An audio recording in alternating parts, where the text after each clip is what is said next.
Perhaps we need some outside universal threat to make us recognize this common bound. I occasionally think how quickly our differences worldwide would vanish if we were facing an alien threat from outside this world.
Good evening and welcome to Spaced Out Radio tonight. My name is Dave Scott. We're glad to have you with us on this wonderful night. Courtney Marchesani will join us momentarily to talk about all the UFO news that is out there. Dirty Filth is here with another crazy cartoon. And the best part about today, we have each and every one of you. We have Eternity Eternal in the gold medal position. Kitty Caddywhack with the silver. And Tim Mothman and his goatee with a bronze medal tonight. Race Fan taking up fourth spot for the second night in a row. Wow.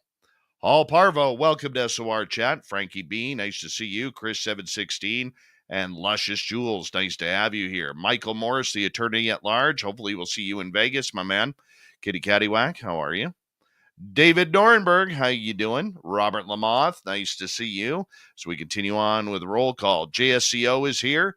JSCO will be signing autographs after the show. Line up to the left of the studio, if you don't mind, to the left of the studio. All right, moving on down, we say hello to Joanne. Necessary Dialogue. Mama Catherine, I love you, my dear. Sorry I'm not showing much emotion in my voice, but I got a sore throat. Yeah, not feeling very good still. That's okay, though. I hope you're having a great night, Mama Catherine. Stephanie Kenny Blankenship, how are you? Mel WD40 is here lubing us up for tonight's show because you always want to go into a show nice and smooth. You don't want any rigidness. None whatsoever. So thank you, Mel, for lubing us up. Road Flare, how are you? Good to see you. And who's next on our list? T-Bone, my man. Hope you're having a good night there, brother. All right, scrolling on down, JMJ12, nice to see you. And Flat 6 has returned. Flat 6 will be signing autographs after the show as well. Line up to the right of the studio, if you don't mind, to the right of the studio. There is our man, Paramarv. How are you, my friend? Good to see you. Dragonfly, thanks for coming on in. Lenda, nice to see you here. As we continue on with our roll call. Scrolling on down, Doug Shelby is here. The Doug Shelby has arrived, which means we can officially start this show. Thomas Rock, how are you? Good to see you. Courtney, thanks for coming in. Your hair looks stunning tonight, Courtney. Just saying, your hair looks stunning. Jerry Carter, how are you? Little Timmy James, what's happening, my man? Good to see you. And scrolling on down, who else do we have? Ms. Mary. Thank you for coming on in. What in Tarnation is here? Good to see you. Operation Shutdown. Scabby. Nice to have you both here. J. Trueseeker, Fast Hemi, Boondock. Good to have you do it. What am I doing, Dave? I'm hosting a radio show. I'm Hardcore over on X. Nice to see you. Walter Kochabinski, thanks for coming on in. Flubber Lane, Alien Critter. Good to have you both here. Keith McCormick, thanks for joining us. And Stargazer, good to see you. Algaray over on Twitch, so excited that Courtney's on the show tonight. Did 4,000 jumping jacks in 3 minutes. Yeah, he's jacked for tonight. Trebor, how are you? Nice to see you. And who's next on our list here? Signs of Life, good to have you back. Wolverine, Marty Burback, good to see you both here. And let's see here, scrolling on down. Dave Tiger Williams, he'll drop the gloves for you. Matthew Goodka, Millennium, my man. Good to see you all here. Let's get the radio side going. Hello and welcome to the radio and podcast side of Spaced Out Radio tonight. My name is Dave Scott. Courtney Marchesani will join us momentarily to give us an update, the full rundown of what UFOs are having. And she doesn't even know. I've been holding this secret from her. Today's a special anniversary for me in my UFO world. So we'll get to that with Courtney as well. We are in roll call right now on our YouTube side. Ozzy, how are you tonight? Hope tomorrow's looking good. Fapperoony, what's happening, my man? Super Chat is open. It's a wonderful way to support what we do on this show. And shop at our store. It's awesome. We don't have ugly swag. Throw those horns up, everybody. Let's rock.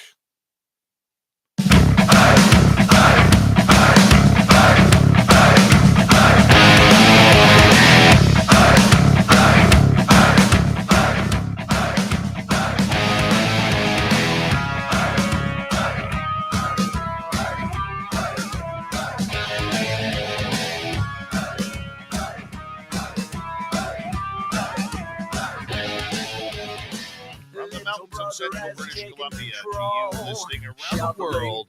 This, my friends, is Spaced Out Radio.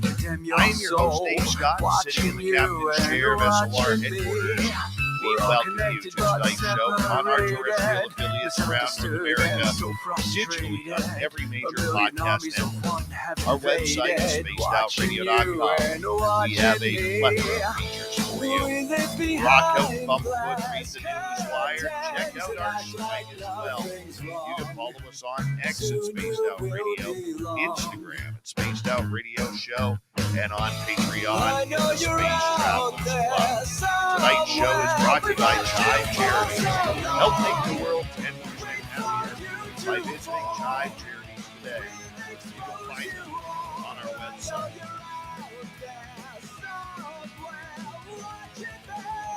We got an amazing show for you tonight. Courtney Marchesani comes on in to talk about the latest and greatest of the UFO world. We're going to get to her momentarily. Then in hour number 3, Swamp Dweller is here with another creepy story. We're going to follow that up with Robin Haynes and the Cryptid Q&A. All right. It's been quite tumultuous in the UFO world over the last few months as we see groups like Skywatcher join in. We have Dr. Stephen Greer versus Jesse Michaels. Jesse Michaels moving all his information over to YouTube influencers. What really is going on in the UFO world? This was highly discussed when I was at UFOCon in San Francisco a week ago, and this is something that people really want to know. And when I need something like this, I need somebody to talk about it. There's only one name, Courtney Marchesani. Bring her on in.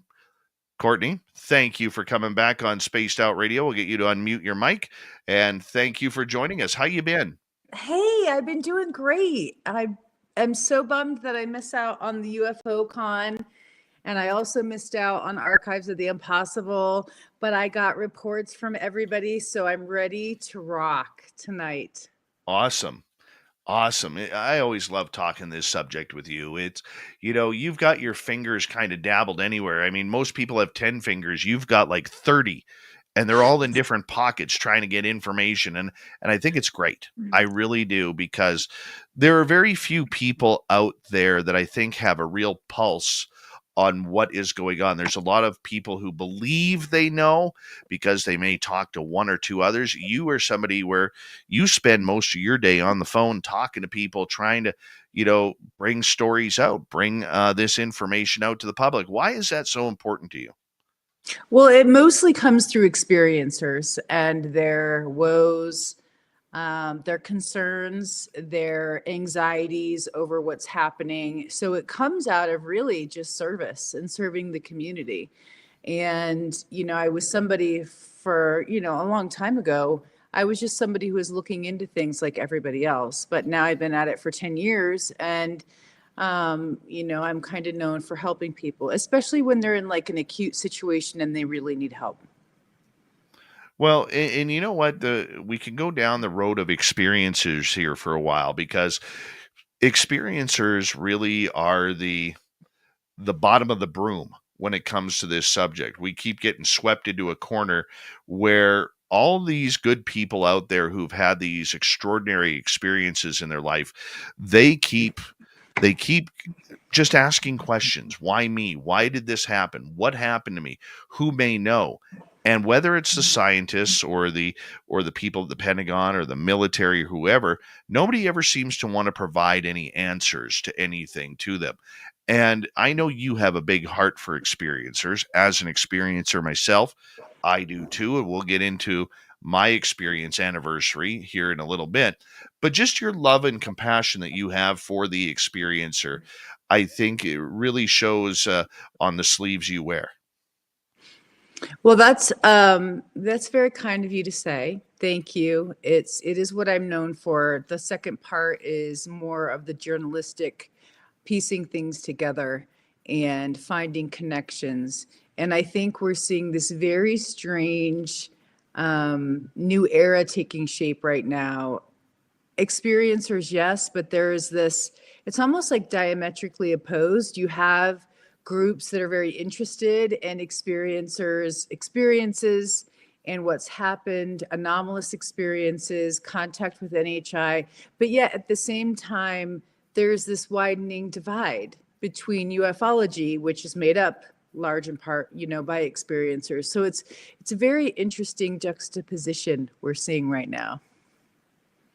It really is. And we look at people out there who are just wanting to search for answers. Why do you think there is this great divide between the UAPologists and the experiencers today?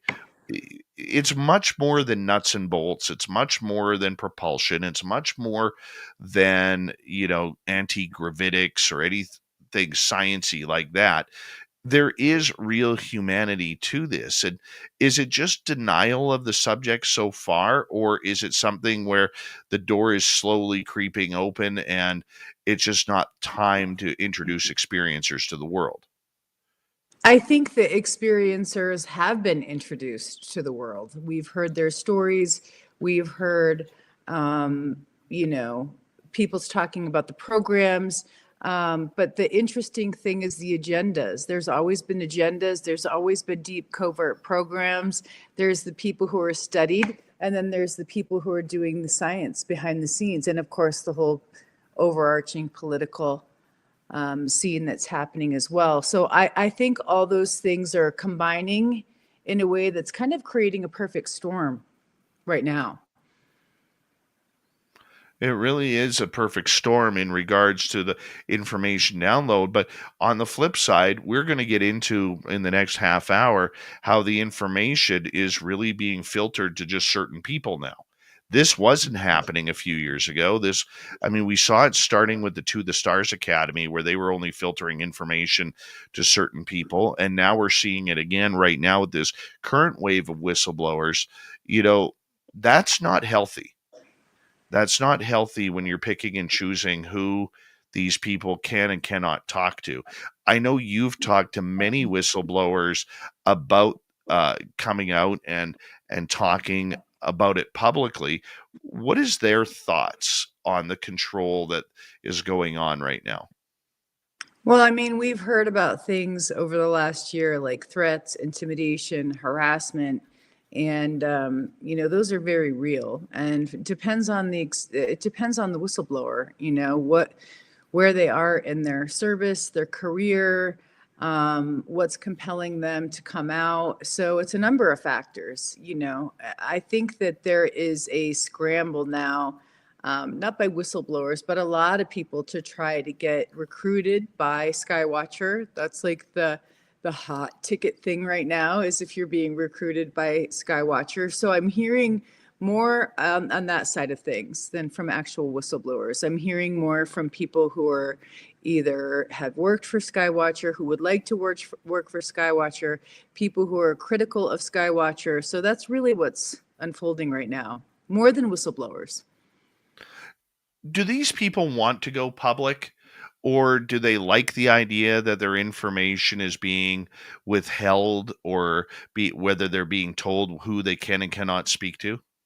Well, I think in some, especially in Skywatcher, they have NDAs. So people can't talk about the studies while they're, in the desert or whatever. But I do think that is part of it, separation from people who are seen as ufologists or ufology, even if that's how people come into these various studies. And so it does seem to be a shift, in the tide to get people away from ufology and the bad rap that it has and bring more credibility to the field of UAP studies, this new emerging field. But as we know, there's been a lot of other studies in the past that have done UAP research, like UAPX. There's just been numbers of groups who have done studies. So we're seeing kind of a negation of past studies and like adopt our studies. And in that process, it's like stay away from the ufology groups, move more towards these new groups that are more accepted. Okay, so the idea and I think what you're saying makes sense, and I can understand maybe from a business standpoint that is going on. However, we see a lot of, how can we say, vanilla type answers coming out. We do. And we also see a lot of people, wanting to speak, but can't because they don't want to harm the narrative. So my question to you is this: what did the experiencers do that has caused so much distrust in the rest of ufology, from the scientists to groups like Skywatcher, who've come out and said they don't want to be involved in ufology? What is the big issue here that needs to be addressed? What's the elephant in the room? I think it's the claims. I think that's a big part of it. What can be proven, that's Skywatcher's big thing, is they've thrown down a gauntlet. Like, we're going to be able to prove this. Some part of that is non-local consciousness. Another part of it is that they have different protocols that are very specific that they're testing and studying. So I think there is some part of it is the stigma around claims that people have made, and they might not be verifiable facts. So that's part of it. There are whistleblowers who have made claims. So I think that's an additional piece that has maybe created more mistrust in the UFO community. So I think that's the big part of it, is what is perceived as reliable, what can be studied, and this other part of it where they might see it as more falsities or lack of proof. That's what I think it is. I think that's part of the core. I get that, and I can appreciate that. Here's my thing with that, though. I put out a tweet on the weekend. I don't know if you saw it or not. I did. Of course I did. which basically said, how many people, I asked a question, I thought it was a legitimate question. I said, how many people understand that before Skywatcher and Jake Barber brought out psionics, that this has been going on for decades? And I said, this isn't a shot at Jake Barber or the Skywatcher team, but this is nothing new. It's not new science. And Jake actually, I was surprised he actually responded, and was surprised in a good way. I saw that. That he actually said, you're right. This has been going on a long time. It's ancient. Didn't he say it's ancient? Or did he say it's... No, he didn't say old. Ancient. Something like that. It's old. Yeah. But the point that I'm getting at is when I realize we're introducing right now, every day there are new people getting into this, and people starting to learn, and groups like, going back to the Stars Academy, to Skywatcher today, they are going to play, and they are playing, a major role in bringing new voices and faces to this subject to give it more credibility. However, my issue with that is you can't move forward while denying the past at the same time. And I feel a lot of this is being denied, much like the rest of ufology, where we were pretty much told by the TTSA that ufology really didn't start outside of Roswell. It didn't start until the 2004 Nimitz incident, which we know is completely false. And I see that happening. How about you? Oh, ufology has been around I mean, think about it. Think about all the people that were calling in and calling the government about anomalous objects they were seeing in the sky. I mean, that's where it starts. That's where you see people talking about, these objects, and there might not have been as much stigma, maybe. I mean, I don't know, because there seemed to be a wave, from the 52 flap over DC, Kenneth Arnold to Blue Book. And so it goes way back. There were It does. ufologists studying this from, the very first reports, trying to understand. It's the nature of curiosity. And when people have these encounters, they're changed forever. So that's where it starts. It starts with those changes and people seeking out, trying to get meaning of their situation. So there is a little bit of hubris that comes with Skywatcher's, approach. I don't think that they're negating the whole history, but I do think they are claiming to do something that's never been done before. And I'm not sure that claim is, I'm not sure if that's actually a legitimate claim, because Nightcrawler's done Skywatches, have written papers. UAPX did a project. We know other groups have done projects on Skywatches and anomalous objects. So it's a bit, I think, like I said, a little bit of hubris that they're saying we want to be the first and the only. I'm not sure that that's true. I guess what I'm saying, though, is what's old is new again, but they're not defining it as old. Right. They're defining it as new Okay. age, or this, look what we found. You haven't found anything. You took the past, okay, and what people were doing into the past, and you've added technology. It's nothing different than throwing a little salt and pepper on your meal. That's all you're doing. Well, but the fascinating part is that they're, working from this special operatives kind of standpoint of back engineering and down to craft. And so they do have, what's fascinating about them is they do have access to things like whistleblowers who have given them information, knowledge, and they're going to employ all that, like with the psionic operators. Jake Barber talked about this P3 psionic operator and the way that they're trained.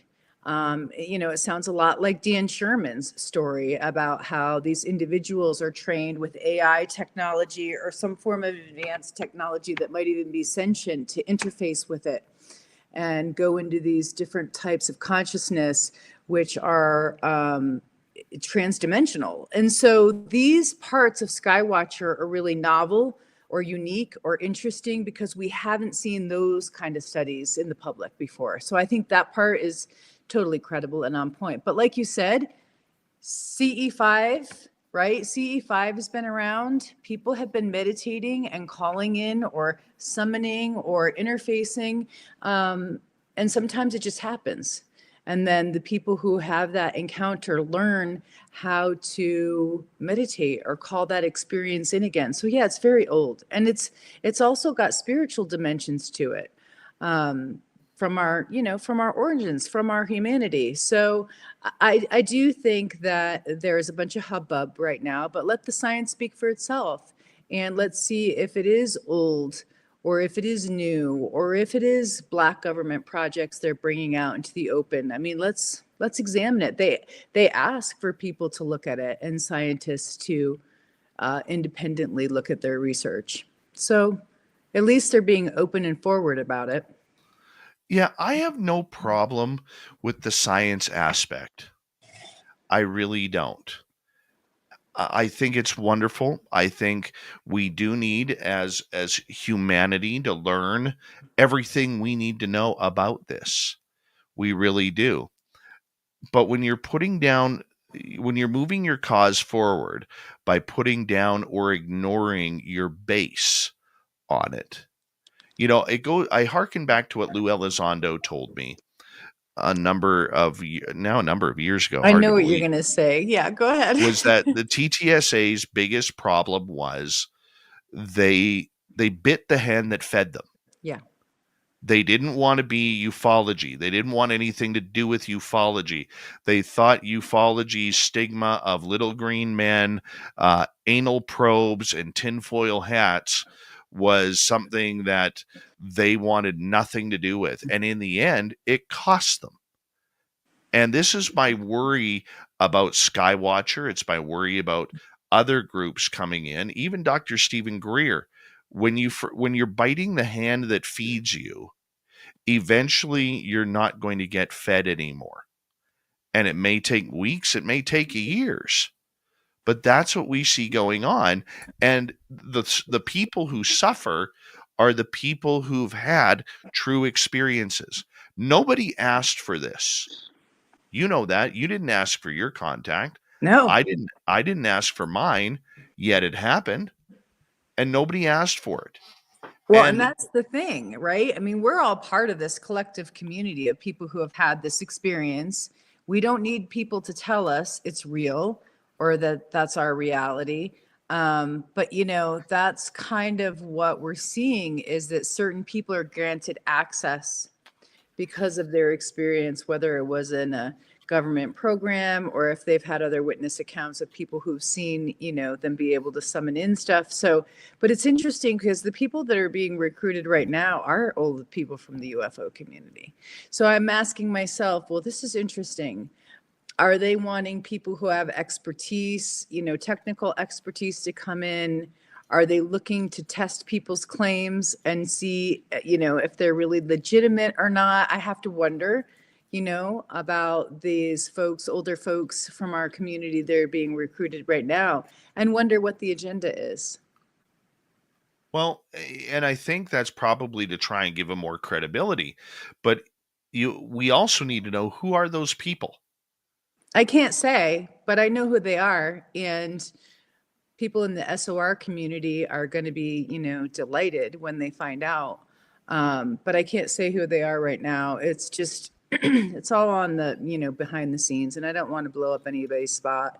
But, I've been thinking a lot about it, about the old is new, or there's this comeback. You see Stephen Greer trying to have a serious comeback, making on Jesse Michaels. Well, we can talk about that. I broke it all down for the SOR viewers if you haven't seen it yet, and for you too. But yeah, it does seem to be like an elite curtain coming down. And so there's not as much information sharing. There's not as much transparency and openness to some degree. People are having to sign NDAs. That's a legal part of it. So there's no communication after people go into the, Skywatcher crucible. And then they get, cleared eventually to come out and talk about their story. But even so, they're not very open until there's not a lot of transparency. If you are asking people, experiencers that people know within this community, to sign NDAs, that's not a lot of transparency. It'll be interesting to see if these newer folks that are coming on board will have to sign NDAs or not.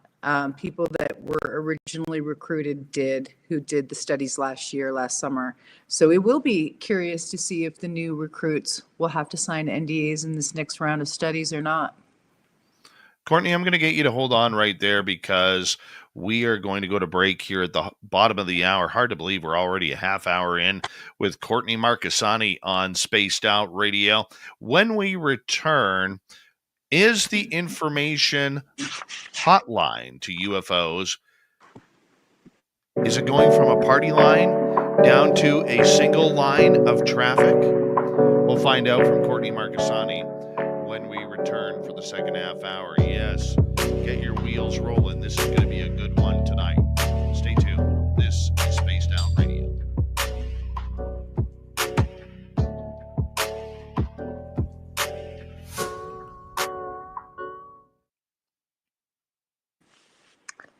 Did you see that Jeff Bezos tripped on the landing pad when he was going to meet his wife? I guess I was going to say fiance, but I guess they're married now. Lauren Sanchez coming out of the Blue Origin all-female trip. No, I missed the trip. That was big news. That he face planted. He was so excited to greet her on the landing pad. He did a face plant. Oh, and I'm gonna hold on. Jeff Bezos trips. Hold on. You want the news? I'll give you the news. I want to see this video. Let's go to media here. I didn't watch the video. I just read the highlights. Oh, that's a video that probably will not be released. You know, the Washington Post won't be writing about it. Oh, no. The other thing I wanted to point out is that our good friend Earl, Earl Southern Grey, California, is undergoing some serious medical intervention. So if everybody in the community can, send a positive thought for Earl's healing, that would be really good. He's a good guy. Yeah, he's a great friend. He is a great, great friend.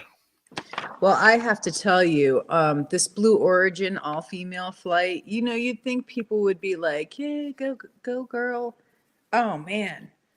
People are just panning it right now because of the elites and the money and how superficial it is. And it's so interesting to see the commentary online about this trip. Katy Perry went, Lauren Sanchez. I love her. How can you not, right? Oh. Last Friday night. Did I ever tell you that she was in my regression? No, that's juicy. Hot stuff. Yeah, when Geraldine Orozco did my regression about being on craft, Katy Perry was there. Well, I think she is an experiencer. She got into UFOs. She kind of came out, not fully out of the closet, but she did kind of come out. She was definitely interested in the subject. She made that known. Well, I have to know more, but you don't have to say right now. We got to talk about that offline. Yeah. Don't worry. No dreams were made. Was it sexual? Like I said, no dreams were made. I can only ask you that. Oh, yeah. No dreams were made.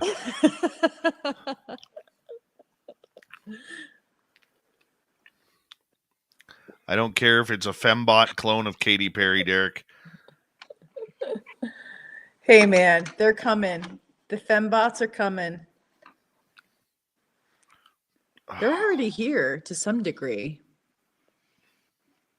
I mean, I think that's a thing we're all going to have to confront. Are we going to be okay with AI helpers bringing our groceries in, making our lives easier, or not? Are we going to go the other way and say no thanks to the chip in my head and my hand that's going to make my life easier to go through the checkout line at the grocery store?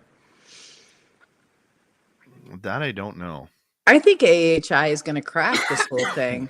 I think the super intelligence is, definitely going to beat our own government to the punch, don't you? It's definitely going the way of the Terminator movies. For sure. For sure. Yes. Skynet. Yep. Matthew Gutka says they are scary, the fembots. Yeah, I think there was a movie about them. Wasn't it called The Stepford Wives?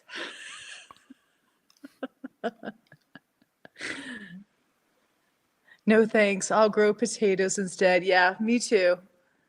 Me too. Hi, Xanos. How you doing? And let's see here. Olaf P. Perry, how are you? We got about 45 seconds. AI wiping my derriere, never gonna happen. You never know. It might happen. You might need an assist back there, in your 80s or 90s. Unless you're doing Brian Johnson's life extension and you're reversing yourself back to 20. Definitely. Definitely. All right. Big thank you to T-Bone, our man, our lone super chatter for tonight. We really do appreciate it. Thank you very much, T-Bone. It's a great way to support what we do on this show. And don't forget, you can shop at our Spaced Out Radio store. We do not have ugly swag, people. No ugly swag. Chronicles, how are you? Good to see you. And we're going to get going in 3 seconds.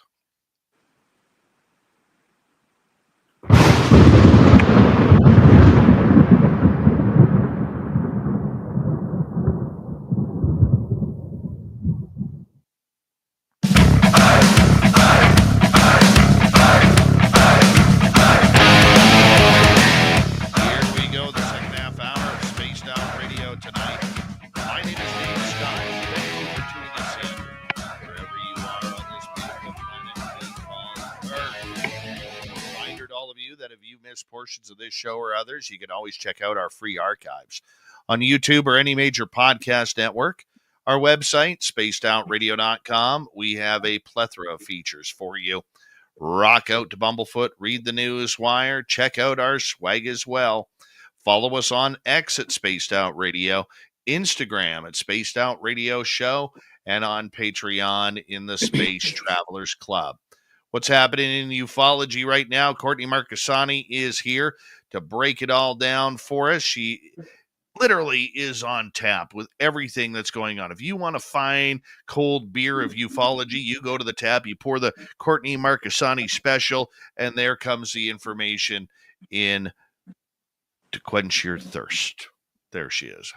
I just quoted PBR in an article I was writing for you in SOR today, so you're tuned in. I love it. I put in the PBR reference for only those of us who know of a certain era. Yes. You're right, though. It is harder to be tapped in. People are, closing down to some degree. I think the information pipeline is drying up a little bit. You talked about that last weekend. That was a big concern by people.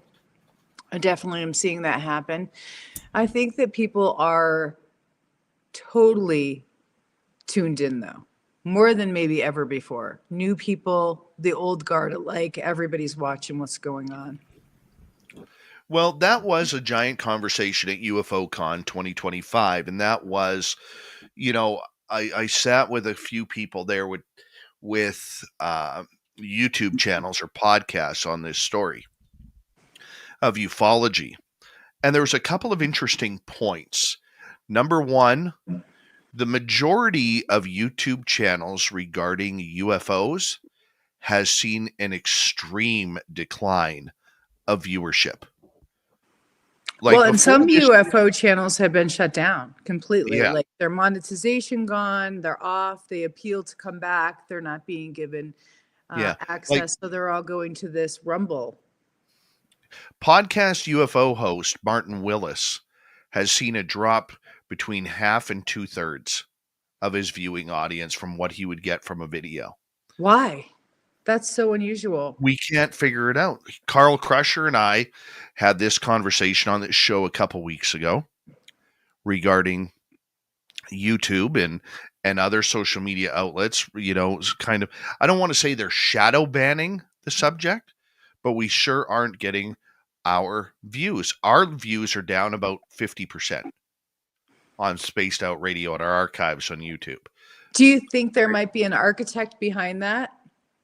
I don't know, because there are certain UFO channels that are getting big time views. Yeah, I know the ones. Yeah. And I don't know whether it's because it's a lack of information, or the public has lost their interest in this, or there is some sort of issue within that we can't figure out. But when you have channels who are working very hard to bring the latest and greatest to people on this subject, and there's a lot of great channels out there, a lot of great people working in this field, it is difficult to see them struggle. And yet, if it seems that if you are already considered a YouTube influencer, your numbers are shooting through the roof. Oh, I mean, I got to tell you, I just was at the Age of Disclosure at South by Southwest.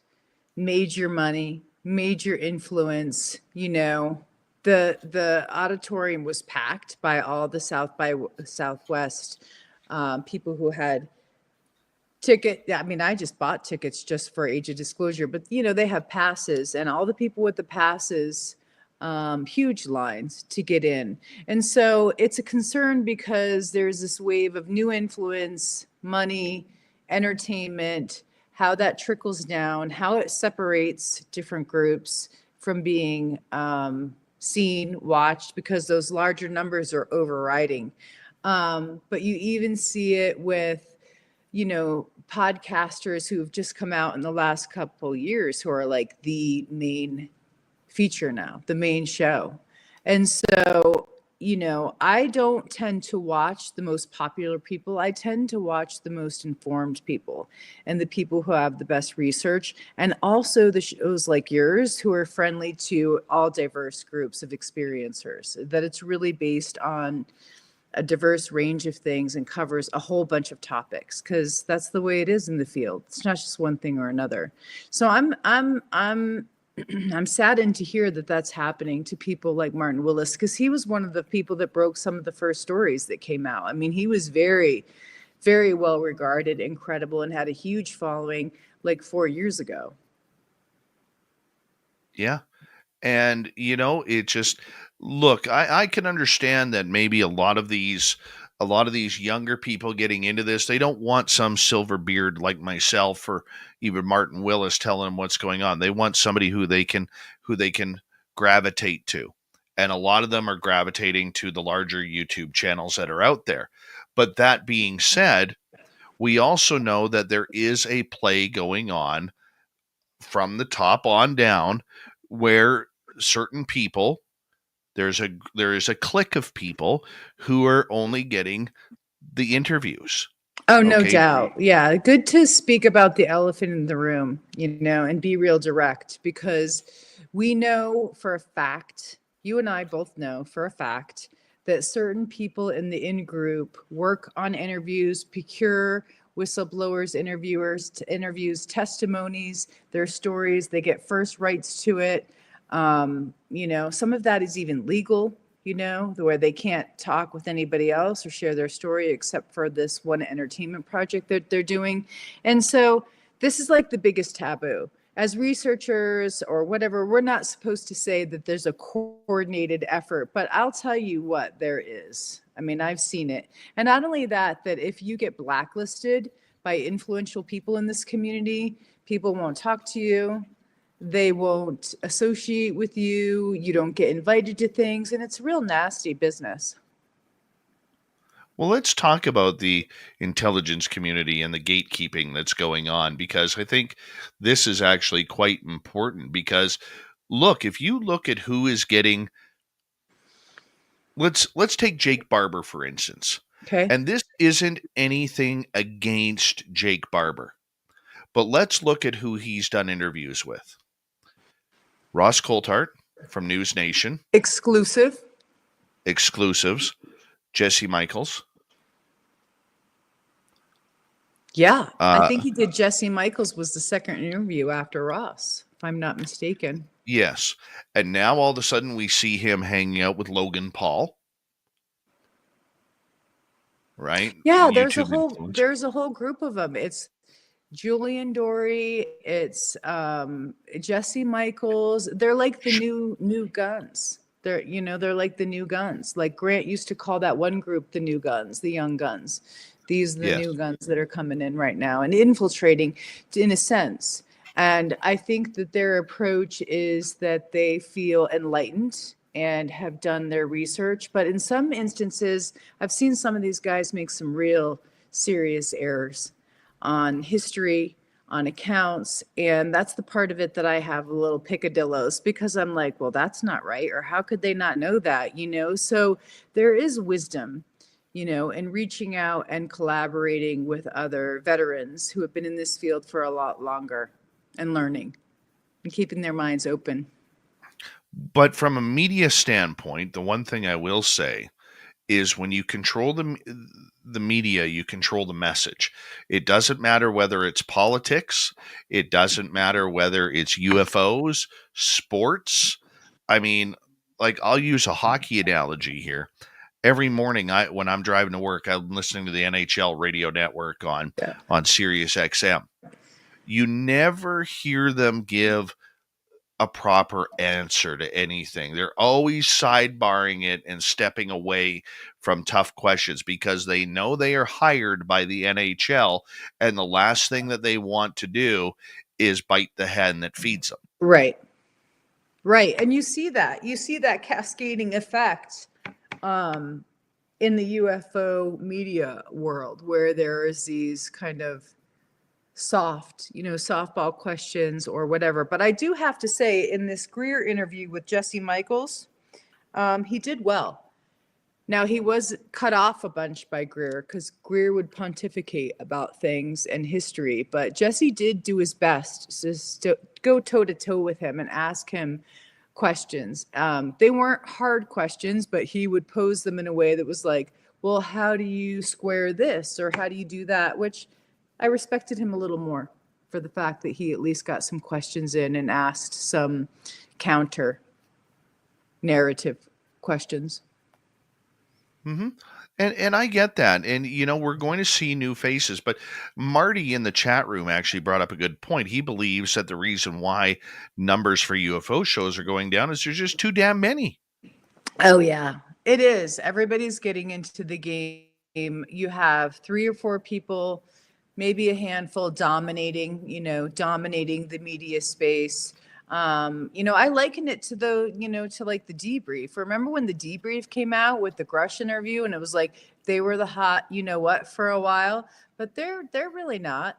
They cover stuff. They cover science and UAP tech, but they're not really the groundbreaking journalistic avenue for people these days. So the podcasters are really, dominating the whole narrative.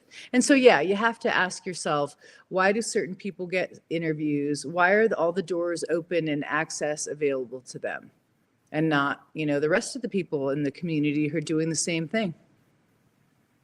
Well, I tend to believe that is because we are seeing a control of the narrative. And if you look at the pipeline of going from defense contractor Peter Thiel, who his former employee, maybe still current employee, Jesse Michaels. Now, did Jesse actually work for Thiel? Because yes. This is something I've heard that they're associated, but I never knew if he actually worked for him or not. So is that the case? He was one. Yes. Okay. Mm-hmm. Yeah. Well, I think Peter Thiel's infiltration of the UFO community is at once alarming, and the venture capitalism angle coming in and funding entertainment projects very well and giving them backing. I had heard that Age of Disclosure was funded by Thiel. So, huge project. All the people in the government who are coming out, CIA, various people, witnesses, people who have testified in Congress, others who are just high level intelligence or military. And that was funded potentially by Thiel. So you have to look at all the money and the connections of it. You can't just rule it out. You have to consider it as well as what messages are being pushed. Absolutely. What do you think, or why do you think a narrative of trying to control who talks to who is necessary? Because of what I just said. They don't want people knowing about who's funding what projects. They don't want any insider baseball, leaking out that could make people look bad or cast aspersions on what they're doing.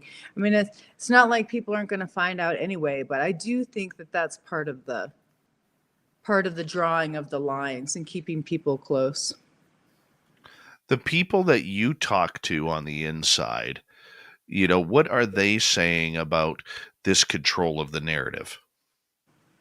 Mostly they can't say anything, mostly some of them are on NDAs, so they actually can't talk about what their protocols are, what was studied, nothing about the data. I will get some commentary about disclosure and the state of disclosure because everybody's interested in that, and there's no NDA that covers disclosure. But I do hear from people that disclosure is dead. But then when you watch Greer's interview with Jesse Michaels, he said something about this disclosure briefing document that he gave to the new administration, and they scrubbed like 10% of it so the public can read the 90%. And he basically said this is the most open administration to pursuing UAPs since Clinton. So that's a new message that I haven't heard because most everybody is saying disclosure's dead. Yeah, I'm still believing it is. Well, I mean, with these sound bites that are coming out from Matt Laszlo, from these different people on the Hill, saying that David Grush's appointment with Burleson has been essential, and helping them to unlock so much of the classified information.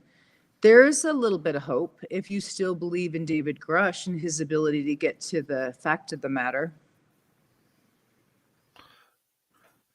But that's the problem. David Grush, he is, in my opinion, I want to believe him.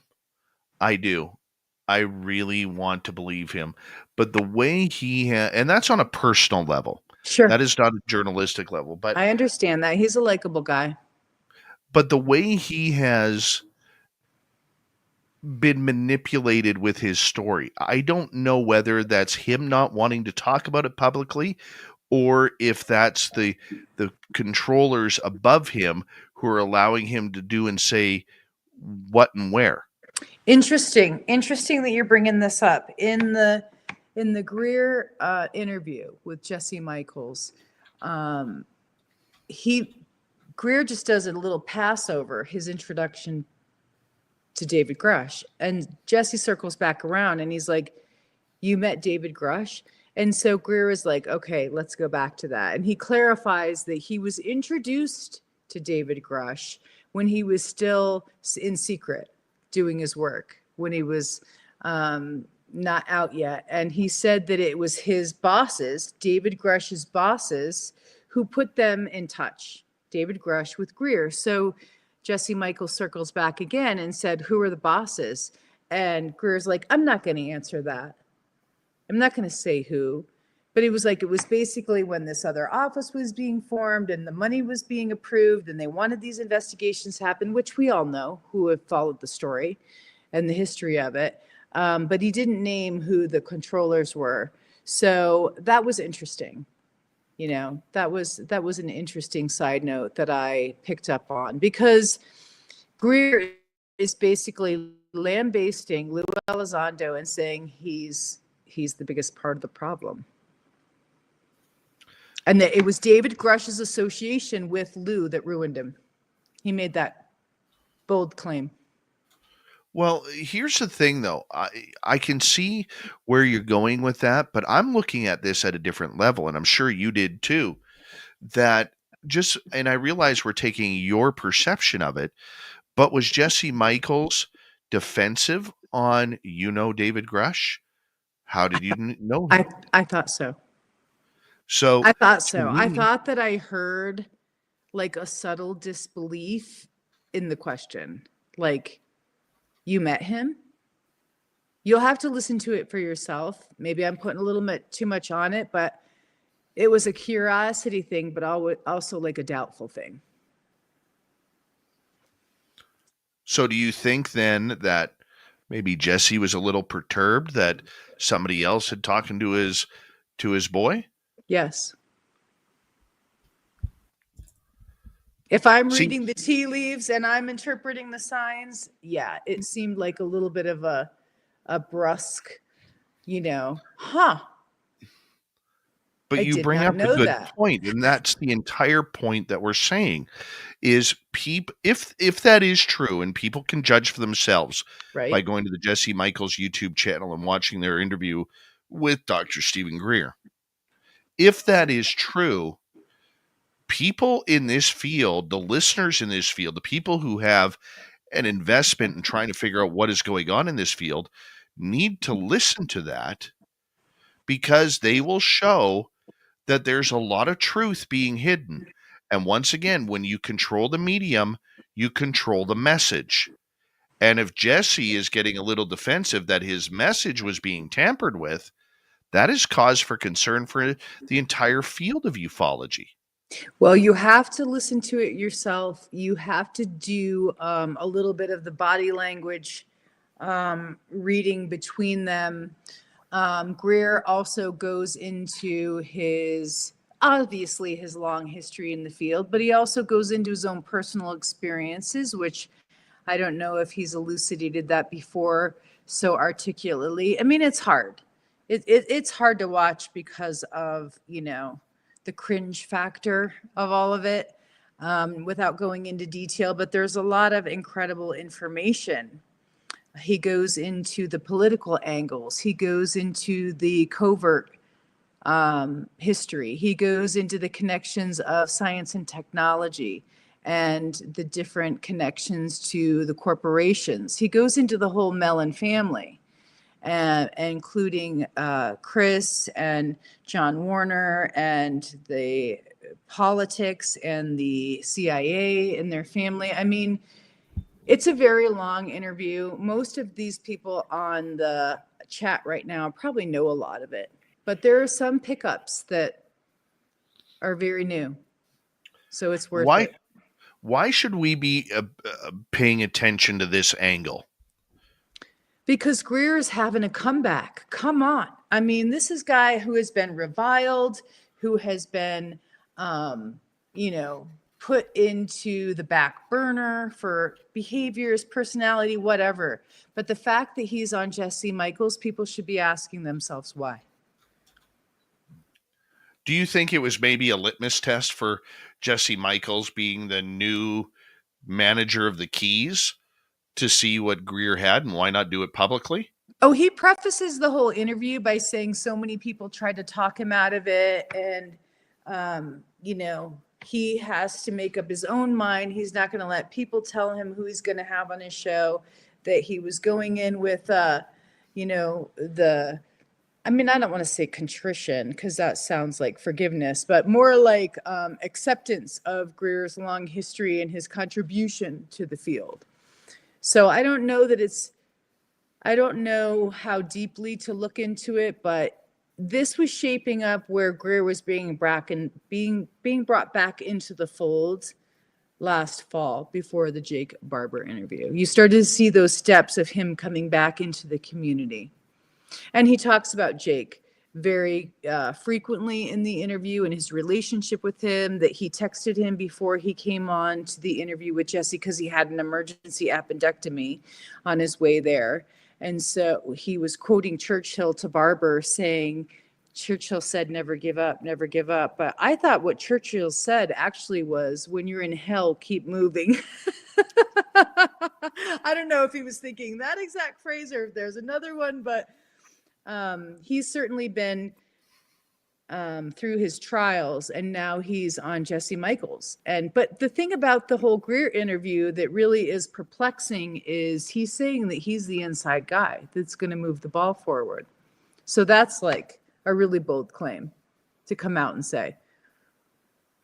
Well, the one thing about Dr. Stephen Greer is he has never been one to mince words, not give himself a pat on the back. He was very self-congratulatory a lot of, these are my connections, these are my whistleblowers. I would like to see some of the things that he claims actually come out. He says that we've had anti-gravitic science and tech since the 20s.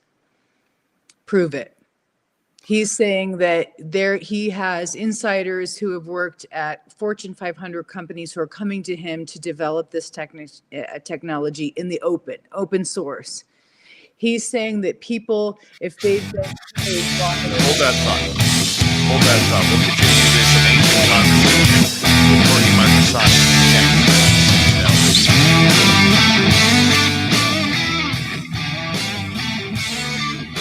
This is Spaced Out Radio with host Dave Scott.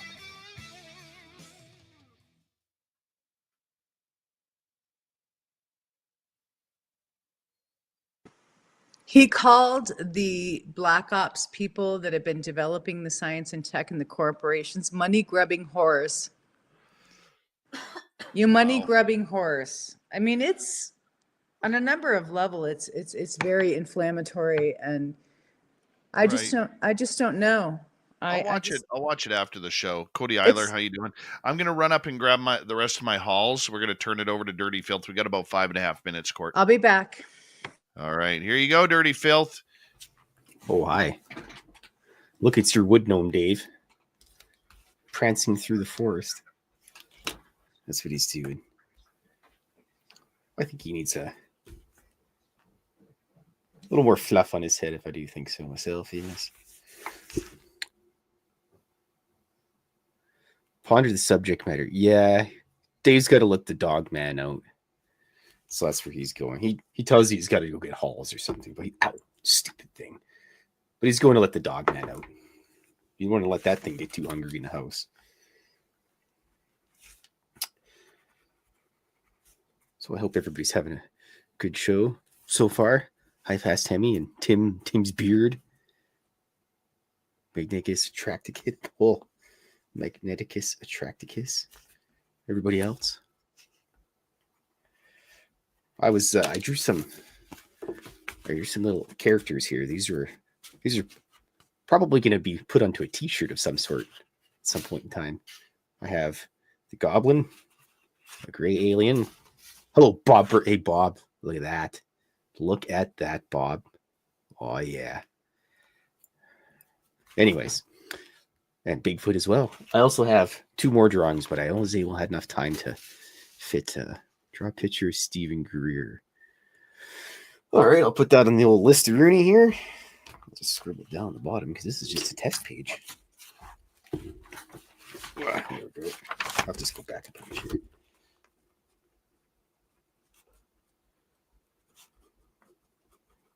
Scribble. What else was it? Thanks, Flubber Lane. Yeah, right. Yeah. Stephen Greer is just jacked. I bet you that guy's actually a reptilian. I've always thought that ever since I first heard of him and seen him. I was like, guy's probably a reptilian. But he's just jacked. He just pound crap out of anybody else in the UFO world. Came down to it. But he seems, I don't know. I've always thought he was a pretty cool guy, so I'm kind of biased on that. Yes. Dave's wood gnome running around the forest. See how's everybody else doing here. Yeah, turkey, Bigfoot eating a turkey leg. Look at that sucker. Massive. Turkey legs are the best. You just feel like a barbarian when you're eating one of those. I feel like Conan sitting around a fire. Dave's wood gnome. Tree man in the round, yeah. Have you seen the kids' book, Stick Man, the Stick Man series? Kind of reminds me of that. He's got these funny rhymes. I'm Stick Man, I'm Stick Man, I'm Stick Man, you see, and I want to get back to the family tree. It's a wonderful kids series. I love it. Reminds me of Stick Man, what you're doing there. Cool. I drew some cartoons for a children's book. I don't know what ever happened to it. But I got paid for it, so it worked out good in the end. Really? Very cool. Yeah. I don't know if I think children's writing is the hardest. Yeah, you gotta appeal to, the young kids. They're totally different than adults. They still have wonder. They haven't been crushed by the universe yet. Yes. And there's a beauty in that. Yeah, they don't got to move their car on street sweeping day and things like that. And they don't have to clean the litter box. And How's the weather where you yes, are? What's it like? You getting snow? no, the snow is finally going down now. It's there's not much of it left. I live in Alberta, so. Oh, you're north of me. Alberta's north. Where are you? I'm in Montana right now, and I've been through Alberta on cool. the northern route through Montana. You go up through Havre and you cross the border through Yep. there, and then Alberta's a direct shot right above. I mean, there's Well, Calgary, and you have to go. yeah, Calgary is south of. I live in Edmonton. It's south of there.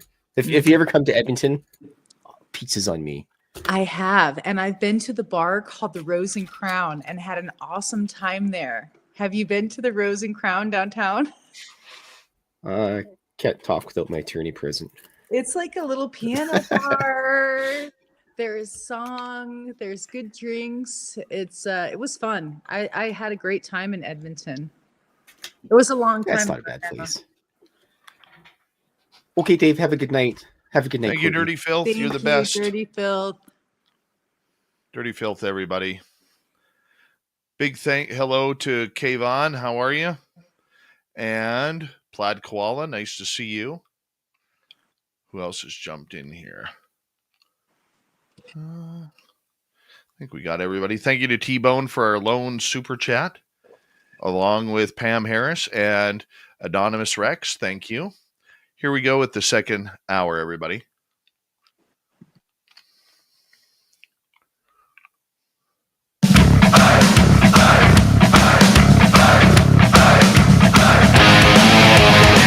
Hour number 2 of Spaced Out Radio is now underway. My name is Dave Scott. Thank you for joining us.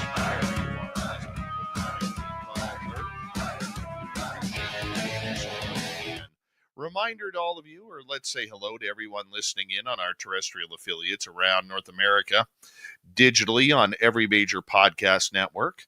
Our website, spacedoutradio.com. We have a plethora of features for you. Rock out to Bumblefoot, read the news wire, check out our swag as well. Follow us on X at Spaced Out Radio, Instagram at Spaced Out Radio Show, and on Patreon in the Space Travelers Club. The Desert Clam has set the password for tonight in the SOR Space Travelers Club. Rumchunder. Rumchunder is your password. Use it wisely, Space Travelers, as the Clam sets the password each and every night, right here on Spaced Out Radio. We got Courtney Marchesani breaking down the world of UFOs right now. And Courtney, thank you so much for being here. We always appreciate your inside knowledge. Thanks for having me back. It's always nice to fill in. We were talking about Stephen Greer and Jesse Michaels right before the break. And, I'm going to watch this tonight and tomorrow because I am very interested in this podcast that was put on YouTube, and we were talking about the channel of information on how it's kind of being filtered on down. Do you think this is healthy for the future of ufology? I think that there's a wide gap, but I do think that it will be bridged through the people, right? Like the psionics who are experiencers one way or another. I also think it will be bridged through not this trickle down effect from the top, but I think it will be bridged between our two worlds of ufology and these new faces and new groups through the science. That's how I think it will be bridged. If ufology is left behind in the dust, I'd be surprised. So I won't say whether I think it's good or bad. I think there is a way forward. I don't think it's healthy for venture capitalists necessarily to be shaping, media outlets, the message, the narrative, but without knowing, the facts. I don't know how much that is really happening. I know there's a lot of people in cliques behind the scene who share information, who work together. They share resources. The doors are open to them. And for those of us who are not in those cliques or are not anymore, because we've been blacklisted, I think that's bad. I do. I think that's bad for ufology because I think the more expert voices weighing in on things, the better. When you say blacklisted, what do you mean by that? We're not allowed to communicate with certain people. There's been a very clear message sent that you shouldn't talk to certain people. And I know that because we were, you and I were blacklisted for a certain period of time. Explain that to people who may not know. We broke a story, before anyone else had it. There were people who knew about it. This was last year in January when we broke it on SOR, and it basically kicked off a storm, for both of us and for the show and for getting, high level people to come on the show because we were looked at as breaking that, a circle of inner trust. Even though that circle of inner trust hadn't come out and talked to us yet. No, but there were always these danglings that they would, to both of us, to you and to me, that at some point down the line, there would be an interview or there would be a discussion. And obviously that was like a bait and switch. Those promises were never guaranteed or followed through on. And so all that potential support was pulled. And I heard point blank from a couple different people like, yeah, no, I can't give you a reference to talk with this person because you're associated with SOR. And I was like, what? So, do tell. This is juicy now. Do tell. Last year, I think it was in the summertime, I asked to be connected to Rear Admiral Gallaudet, and I was told explicitly, no, I can't do that because you're associated with SOR and Dave Scott. And I said, really? Okay. I hadn't heard that. But then you see it in people's behavior. People who are once friendly looked at you as, a great researcher, wanting to talk to you, that those things just dry up. And that's because of someone saying, hey, that person's they don't say blacklisted, but they basically, you see it publicly all the time on X, like, don't go on that channel. That person isn't, a good faith actor or whatever. And so I think we were thrown in that camp for a while. Well, now I want to know what the reputation of this show is out there. We broke the news. We actually broke, a legitimate whistleblower story. And, there was a whole plan that we didn't know about. We were completely ignorant of. We had no idea, we had no idea what the plans were. We just happened upon the information and we ran with it, which is really what you do as a good broadcaster or a journalist. And we had multiple sources to validate and verify the story. It wasn't like we were talking out of school. So, and that way, I don't think we should be penalized because we were on it. But I think we were. And I think we still have some residual, things to work out there. But, that brought a lot of people into ufology and listening at a time when there was a real dwell. There was a real information dwell around that time. And so people were wanting to know what was happening behind the scenes. And we just accidentally broke it. It happens. But that's what we have to do. That's our job. It is. It is. It's our job to try to verify facts and information, and to try to talk to multiple sources to, get the leading edge and bring that out to SOR audience. These are the people that are listening and want to know. They don't have the time or patience to do all that work. So we take it upon ourselves to do it. And that's why I think SOR is so great. You also broke the MUON hack story before anyone else had it. People don't remember that either, but it was a wild time last year for information and news in our community. Well, you know what?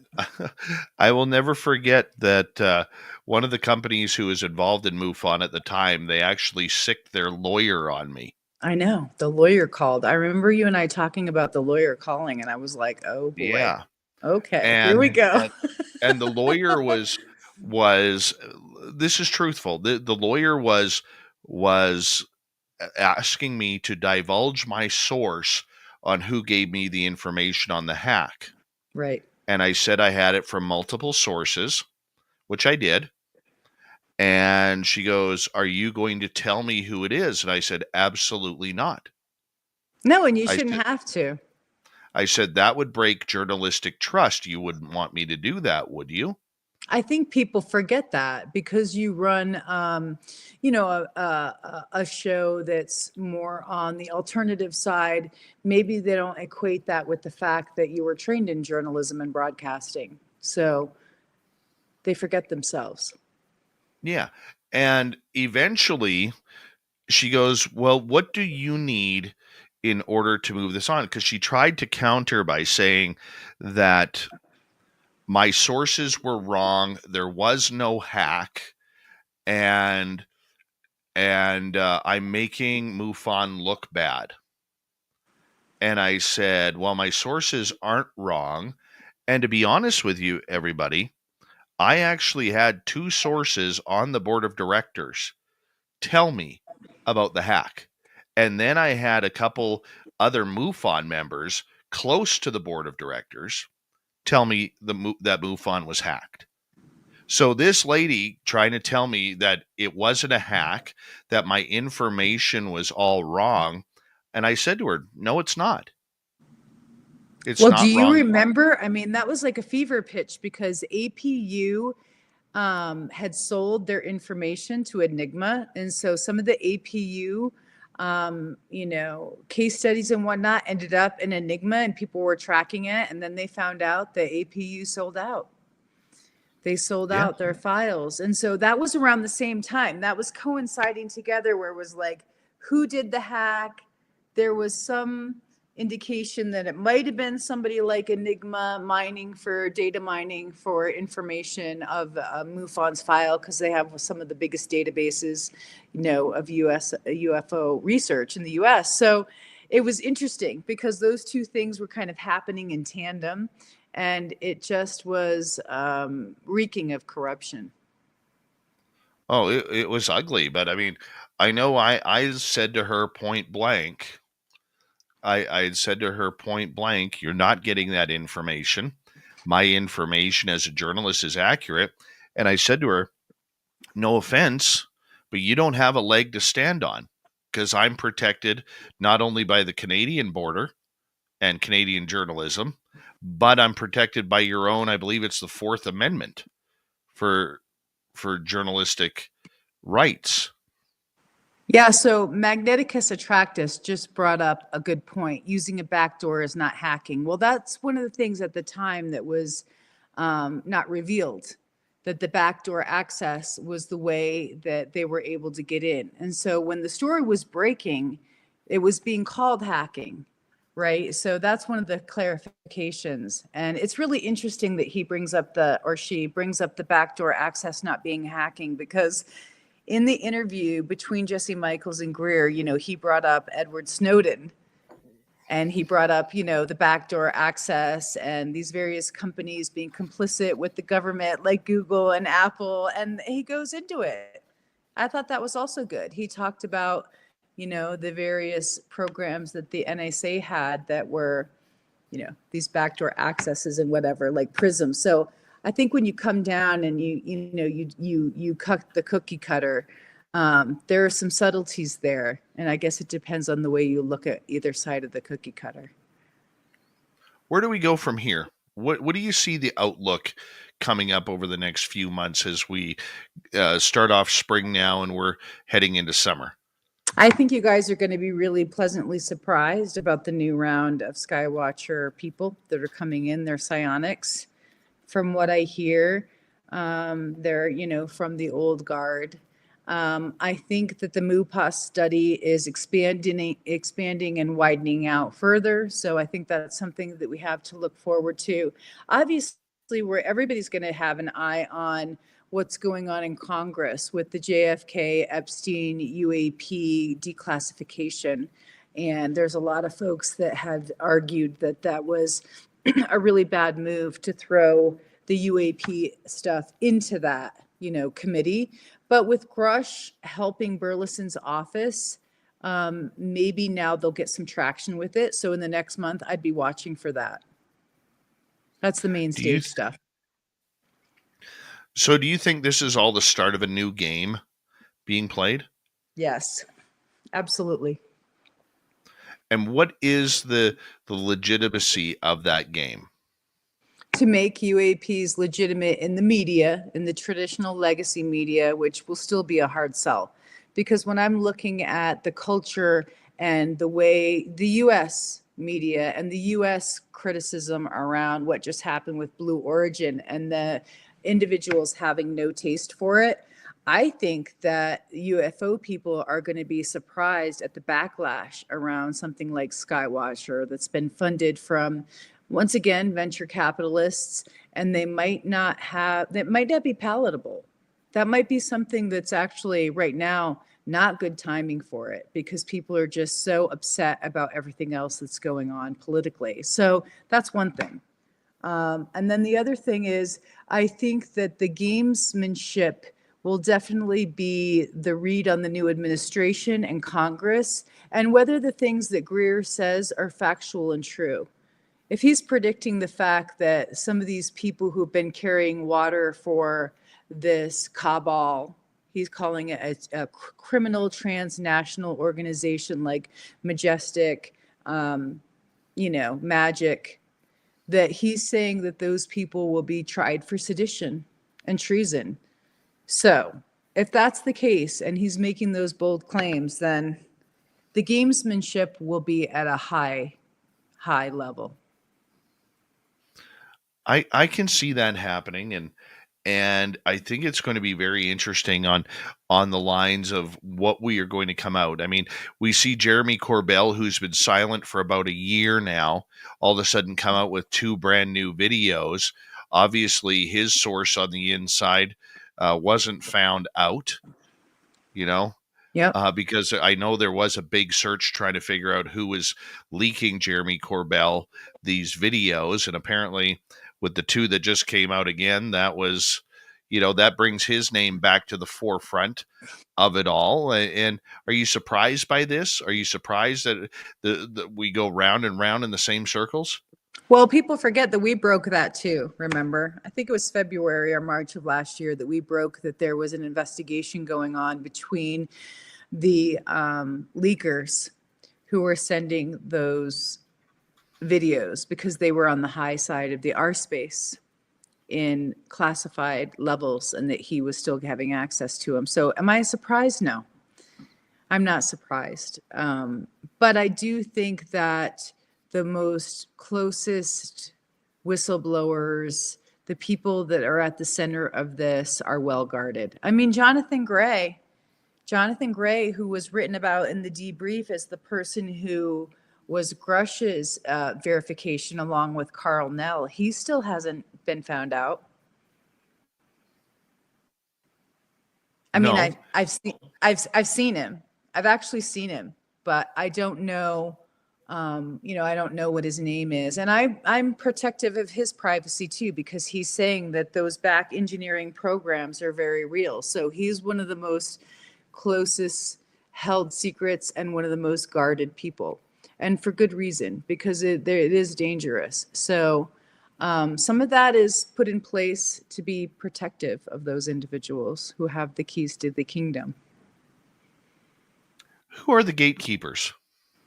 I think that there is definitely some truth to the shadow side of the government, of contractors that have run amok, that have, been given so much money. And I think that they were trying, some of the people that were in the corporations were trying to work in 2023 to come to the Senate Intelligence Committee quietly, under the radar, to work a deal. I mean, I've seen that firsthand myself in a secret document. So I know that there was some peacemaking happening, but because the NDAA got gutted and protections were taken out for whistleblowers, that was kind of the death knell for the whole thing.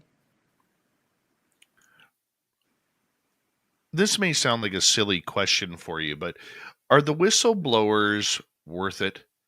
Are they worth everything that we see going on? Because they're providing a lot of words, just like an experiencer is, with a real lack of public information. I think it's the quality of the whistleblower.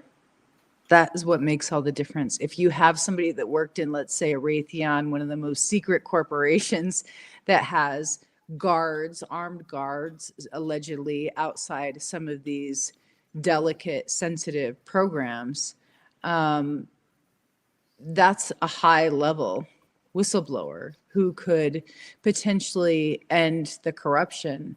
So it depends. It depends on the type and the quality and where they worked. Do you think then that they are moving the ball forward outside of the government side of everything?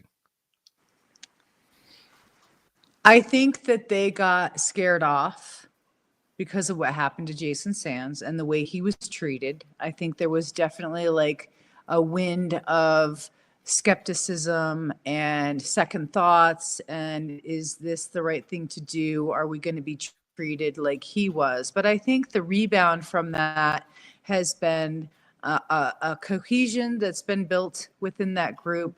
And I think that they've seen that everything has leveled out and it is what it is. So I do think that those individuals are still in communication. I mean, I think it depends on the groups of whistleblowers because there's different groups. Grush talked about having 40. We've heard about the rumored 40. Greer's talking about his 700 and some. But the big divide between those two camps is that people didn't take Greer seriously because they said his whistleblowers hadn't been vetted. And Grush's had been to the highest standard to take him to Congress. So there's a divide there, too, between those groups of people. 3 minutes to go. Where does Lou Elizondo fall in between on all this right now? The interesting thing from that interview, and I took a lot of it with a grain of salt, but there was some good information from it. But one of the things that I picked up on listening to it was that Lou has had to walk back a lot of the claims that he's made about NHI and there being an imminent threat. So I think that's the biggest thing to pay attention to right now. What's he saying? How has he changed it? Why did his position change? Those are the things people should be asking going forward. Is he on the outs? There's rumors that he is on the outs. I mean, I've heard from people who have said that, you know, he was going to be offered a position in the new administration as a senior executive staff. And that I figured, well, he's written the position paper for the, UAPs are. Maybe that's what was going to be promised and guaranteed on. But then I've heard in the back channeling that wasn't the case, that he wasn't the pick. It was somebody else. So, but I haven't seen that publicly announced. I've been waiting to see. He's obviously got connections with the new administration and has inroads with them. But I think once again, there's these other parties who are anti-Lou, who are blocking his efforts. So the gamesmanship, once again, it's high level. Yeah, I can see where that is. And, I think, though, with people like Lou Elizondo and even Jason Sands, because they are kind of beating to their own drummer right now, I could see where, they're kind of the wild cards of this all. Well, and it's interesting because Jason was obviously a real wild card, because of how he came out and how he made those decisions, to tell his own story. And a lot of people appreciated him for that, and that they thought it was a refreshing approach. I don't see Lou as much of a wild card as I do Jason when I look at their two different types of strategies and the way they move. And Lou has a huge network, a huge expansive network of connections, high profile people, celebrities. And so they can't backbite him too bad. He's kind of in an immunity mode. And so I don't think that he's going to be too much of a wild card. I think that he feels like he's fulfilling his mission. Courtney, we got you for another 30 minutes. When we return, my anniversary today. Yay.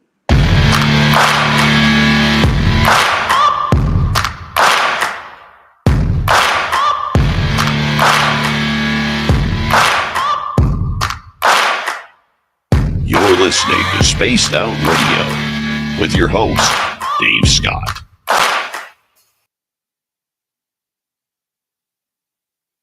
Rockin' tunes. I love the rockin' tunes. Oh, my throat is killing me. That's okay. I'm sorry. It happens. I'm trying to take the weight from you so that you don't have to be. Oh, you're doing amazing as per usual. Super crazy movie geek might not agree. He says my ears are bleeding. I never, you know what? I never knew, and maybe you told me and I just didn't hear it, but I never knew about that stuff where because you were affiliated with SOR, they wouldn't come on or talk to you. I never told you because I didn't want to hurt your feelings, because it was a hurtful thing and it was mean-spirited, and I didn't feel it was a right time. We were already going on and enduring a lot of BS at the time, so I didn't want to add on. But yeah, found that out. And does that go on to today too? Whatever. To a certain degree, yeah. Awesome. Yeah, awesome. To a certain degree. People don't say that straight to my face usually, but it's in their behavior. It's in the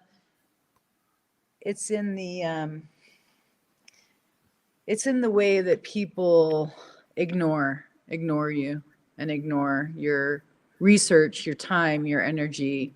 But we have a lot of great connections anyway, so it doesn't really matter.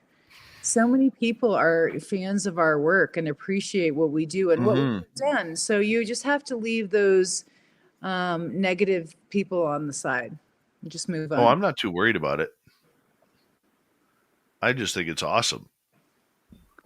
Well, we were ballers, and I remember those conversations where I was like, I'm running with this. And you're like, you're running with it? And I was like, we have sourcing that validates it, verifies it's real. So why should we? I mean, it's just a story. I consulted a lawyer, though. I did consult a lawyer at the time. I remember that. Uh-huh. I said, what are the consequences of this? He's like, are you going to say names? Are you going to list, government and service or classified stuff? I said, no. He was like, then it's just a story. What can they do to you? I was like, you don't know the UFO community. They'll flog you. I'm glad I got blamed. I'm glad I got blamed for that. That's awesome. Well, I mean, you were like, I remember that night, you were like, just don't say any names. It was smart. It was smart, and we didn't. And then we had to backtrack, and the shit storm hit us, and yeah. That was my intro when I introduced Jason Sands. Good. Yeah, when I introduced Jason Sands at UFO Con, I said, yeah, Jason, our first meeting was, we broke a story on Spaced Out Radio about this guy who had this amazing encounter at Area 51. Yes. And then all of a sudden, I get a phone call from somebody within the NSA saying, you may want to have a chat with somebody. And that somebody ended up being Jason Sands. Yeah. Yeah. The conversations that happened around that time were pretty wild. But we worked our way through it, and we covered it. We covered that for months. Yeah. And people were tuning in because like I said, there was a dwell. There was this vacuous thing. Nothing was happening, and then there was something going on. And so there were other accusations that got flown. And I just thought, to quote the dude like, that's your opinion, man. That's your opinion. Oh yeah. Like, fall in line or, you're ruined kind of thing. And it was like, really? Aren't we supposed to be covering this from multiple angles and different approaches? Why is it that just one or two people get to have say on this? And why doesn't the man who have had these experiences himself get to have a say? Right. Yeah. I think that if we've stirred anything up, it's because we've followed the patterns and the stories those patterns tell. Exactly. And we haven't been wrong on many of them. No, the only thing we were wrong on was that there was going to be an op-ed by David Grush, but everybody got that wrong. Right. Okay, give me 2 seconds here. Hi, Captain K-Rod. How you doing? Thank you for the love of my shirt. Let's see. Who else here hopped in?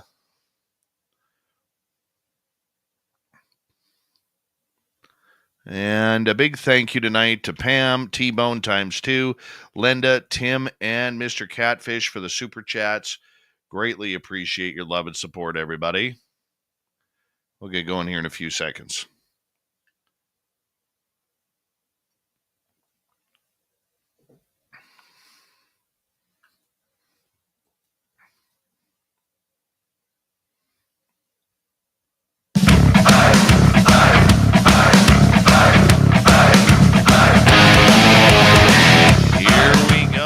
Second half of Spaced Out Radio tonight. My name is Dave Scott. We very much appreciate you turning us in. But you can tune us in on every major podcast network and on YouTube. Yeah. Our website, spacedoutradio.com. We have a plethora of features for you. Rock out to Bumblefoot, read the news wire, check out our swag as well. Follow us on X at Spaced Out Radio, Instagram at Spaced Out Radio Show, and on Patreon in the Space Travelers Club. All right, here we go. Courtney Marchesani is with us for the final half hour with her. And I'm going to start this off, Courtney, because I do have some audience questions for you. Great. Start this off. 11 years ago today, 11, I met a young lady named Samantha Mowat. And 25 minutes after meeting her, she walked me into a forest where I saw a 10 to 12 foot extraterrestrial standing there at 2 o'clock in the afternoon. 11 years ago today. 11 years ago today. Wow. See, I heard that story for the very first time in Fight Club because I came into Fight Club and Bob, you and I were in there. And Bob was like, I think you need to introduce Courtney to your special friend, Samantha. And I hadn't heard the story yet. I was just like, oh, this is provocative. And then you told me the story later and I was like, oh my God. Yeah. So for our audience who is listening for the first time, okay, I met a young lady who claimed to be a lifelong ET contactee. Her name is Samantha Mowat. And 25 minutes after meeting her and I walked into a forest. And we were followed by 4 dogs who ran into the forest before us. We get into the forest. We walk about 50 yards in. And Samantha has this perplexed look on her face, looking all around. And she goes, Dave, where are the dogs? Were the dogs pointing? The dogs vanished. Like pointers? The dogs vanished.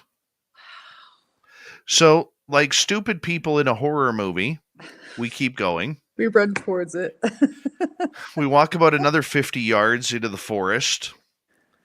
And Samantha jumps up on because Samantha's tiny. She's only like 5'1", 5'2", and she's very pixie-like. And so she jumps up on this tree stump. And she's looking around and I'm about 18 inches from her. And she looks right at me and she goes, Dave, I don't want you to be afraid, but I want you to look that way and tell me what you see. She points north. And I turn, I take a deep breath, I look, and I was like, Samantha, what the heck is that?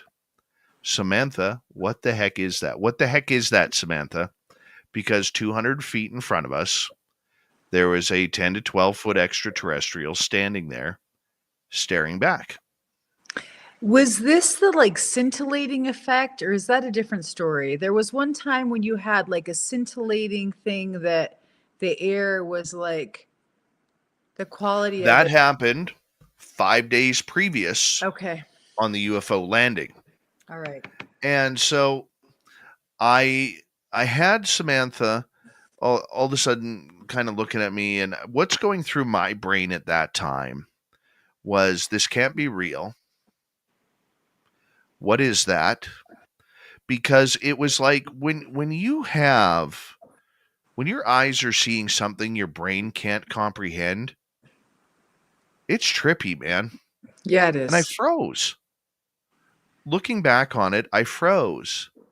Well, it's a And natural instinct to freeze. That's one of yeah. the classical experiences during Mhm. an anomalous experience or a shock or, you know, a trauma. You Yeah. respond in a few ways, and freezing is one of them. Freezing up. And I was scared. I can admit I was scared. But I want to preface this.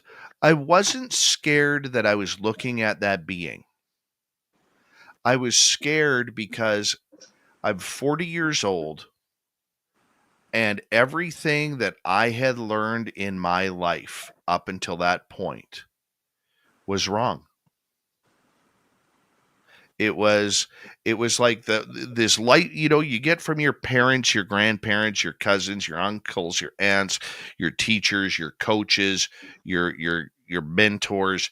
You build this guideline of life that stores in your brain like a book.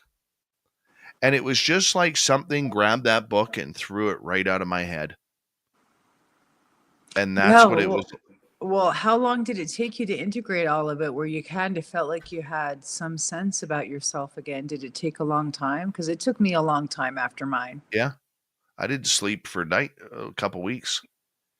I was averaging 2-3 hours of sleep, right? After that. Well, people throw ontological shock around like, you know, it's this buzzword to describe, you know, going through or undergoing this unknown experience. But it really is a good word in the sense of what you go through psychologically, mentally, emotionally when you're incorporating these experiences afterwards. Sense making from it, integrating it. It takes a while for some experience. It does. The scary part was when I didn't see the second being.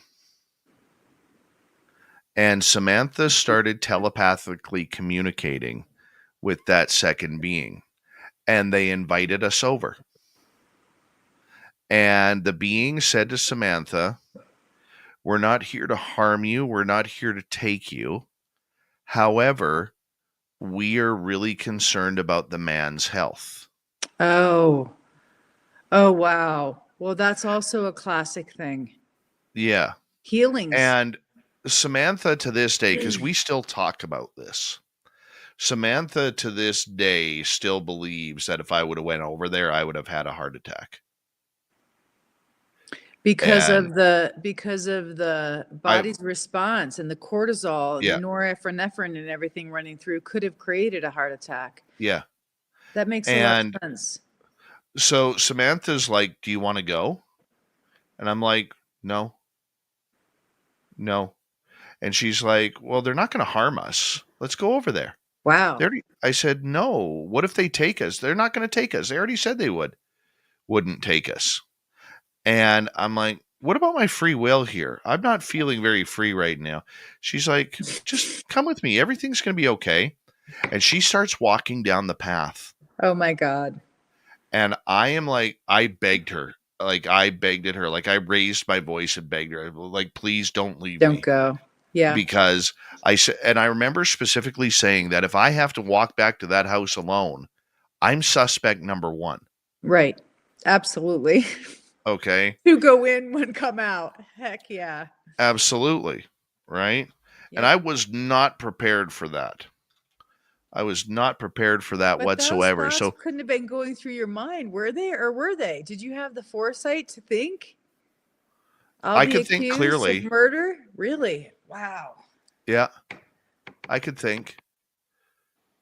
I just felt safe where we were.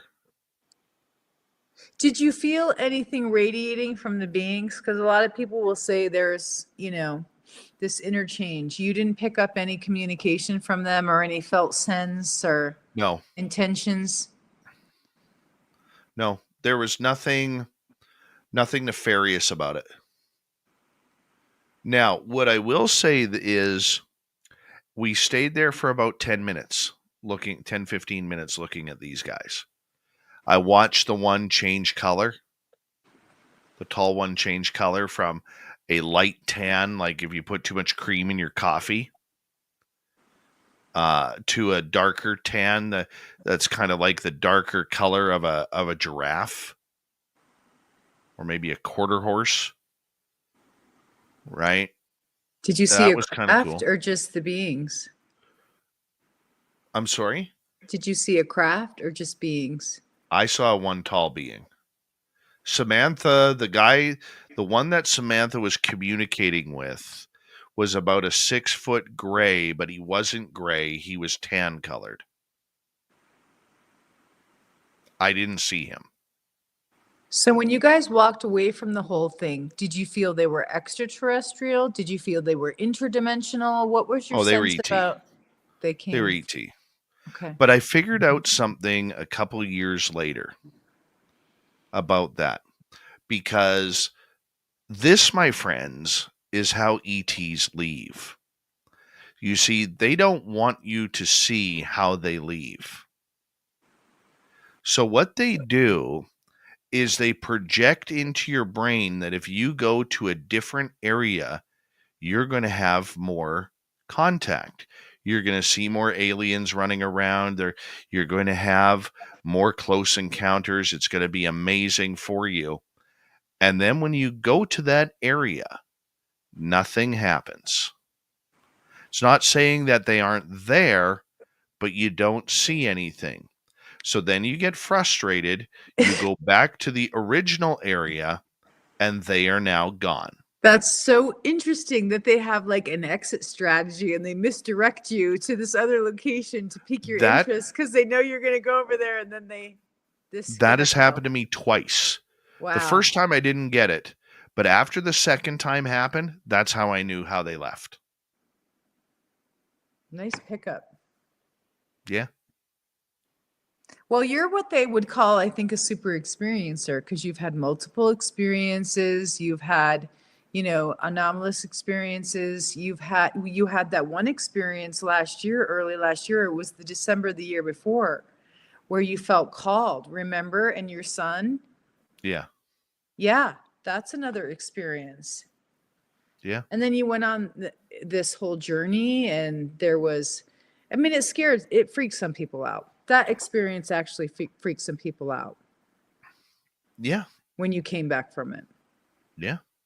I mean, you take the UFO landing or UFO on the ground. I shouldn't call it a landing because I didn't see it land. Right. But with us in the forest. With Samantha there.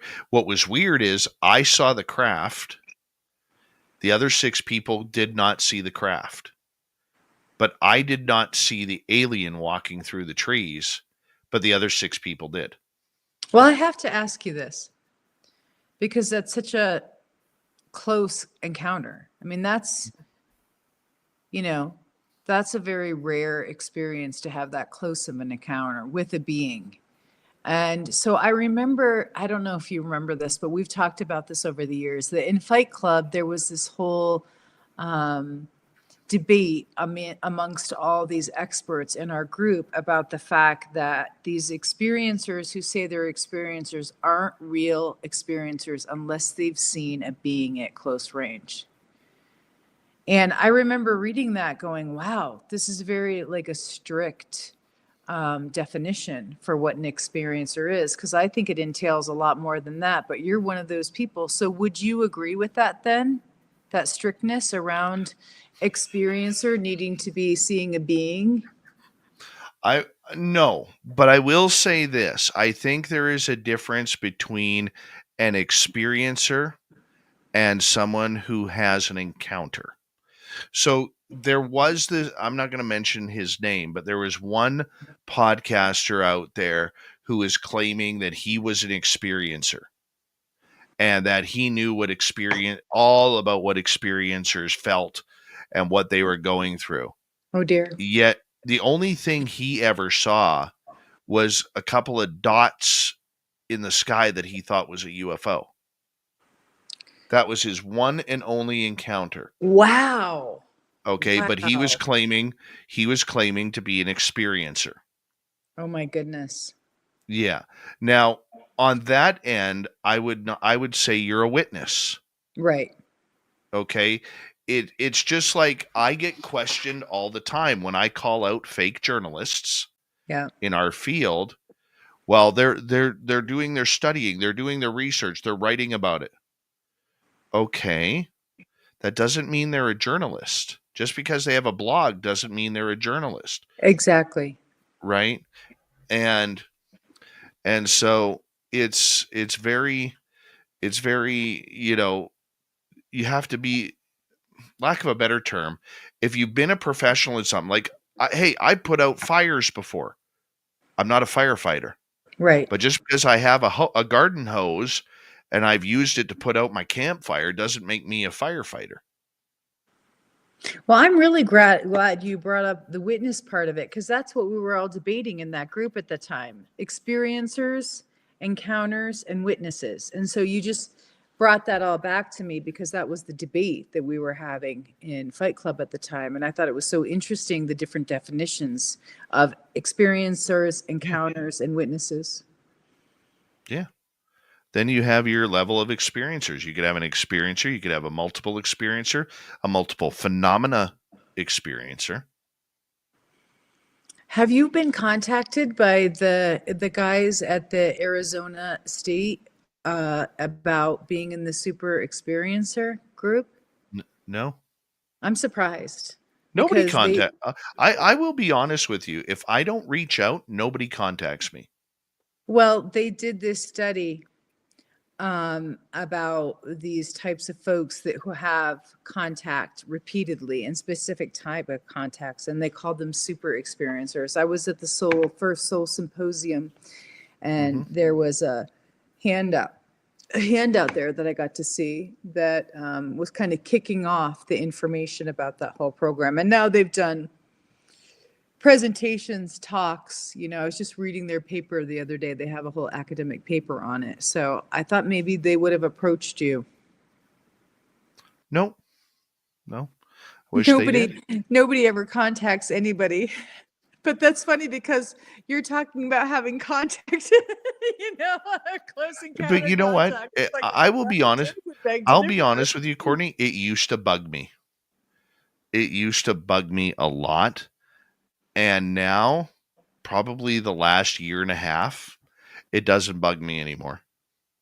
Yeah, well, I mean, there is something to be said for just allowing to do your thing, have your life, because once you go into some of those things, then people want to know, they want to know what the study is. They want to know all about it. They want to know the information. So maybe it's good you haven't been in any of those crossfires.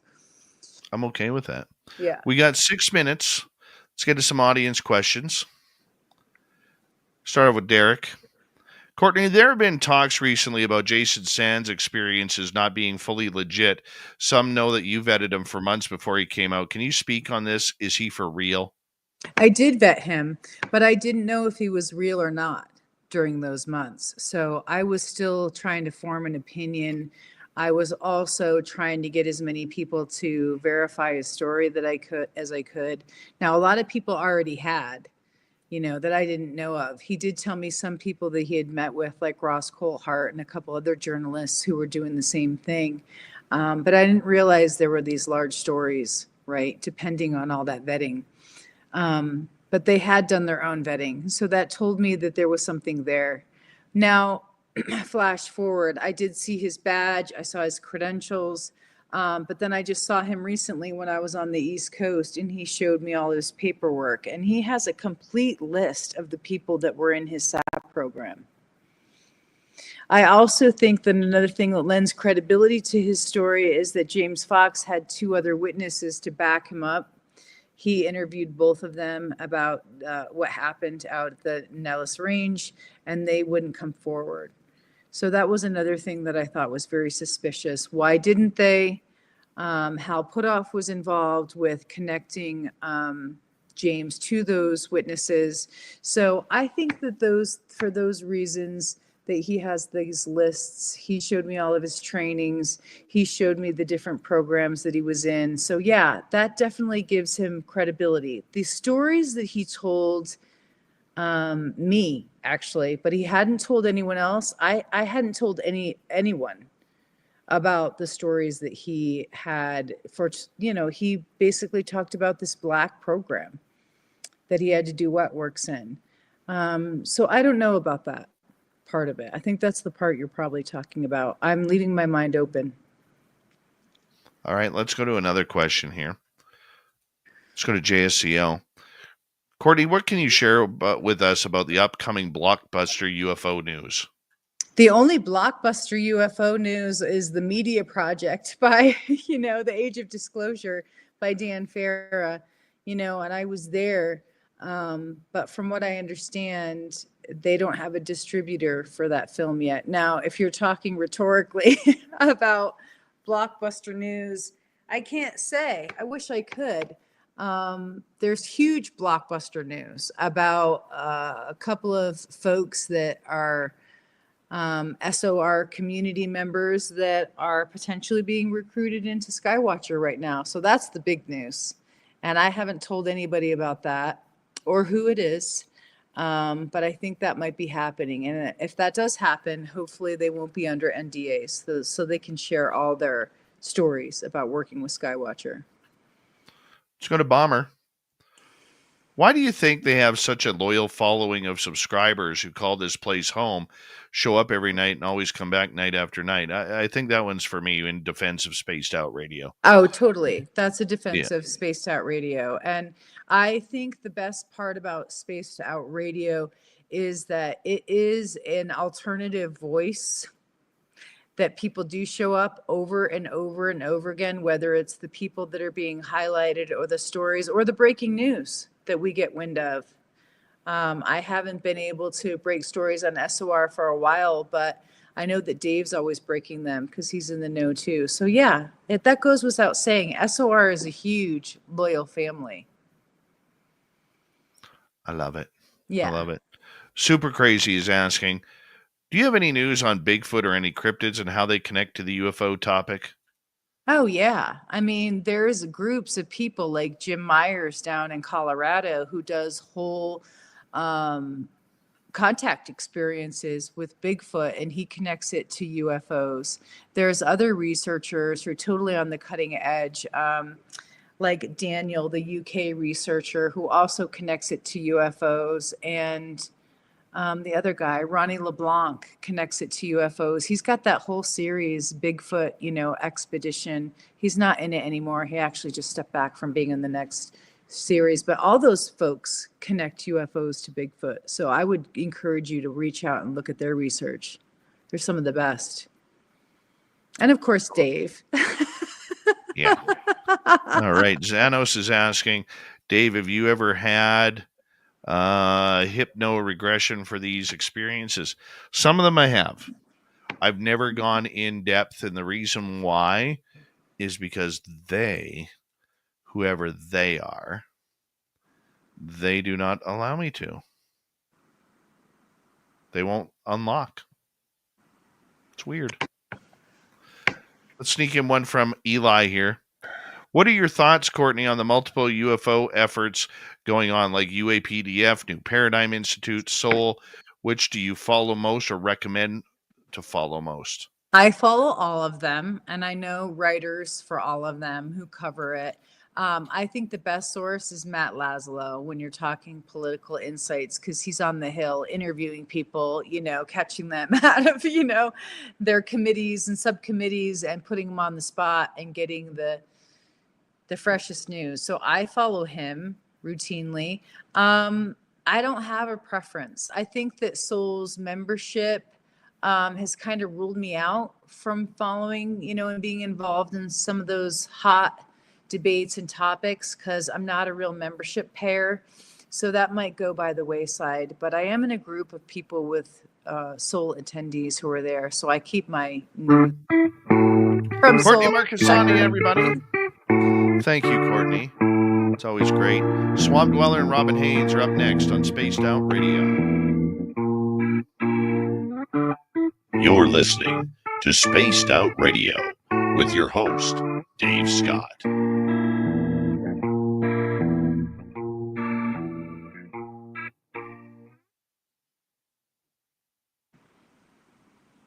Aren't you proud of me? I didn't swear. Not once. Not Good once. for you. Not one time. I filtered. We hit a lot of topics tonight, man. I filtered a lot, actually. Yeah. I'm being good. Are you up for a while, or are you heading to bed? I figured you probably go to bed quick because you're not feeling well, but I'll hang out with you for a while. I got another hour to do. Okay. I'll give you a call. All right. I'll check buddy. you later. Okay. See ya. Bye. Bye. Courtney Marchesani, everybody. I'll be right back. Hi, Robin.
I am back.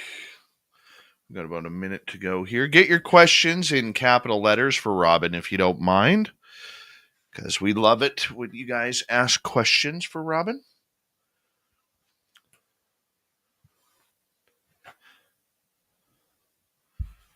All right.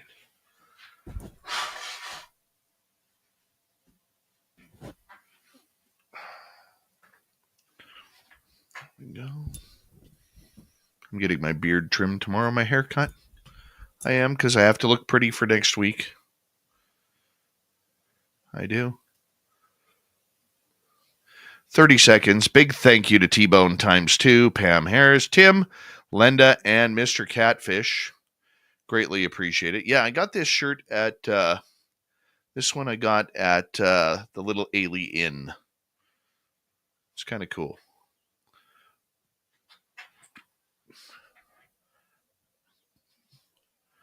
All right, 5 seconds.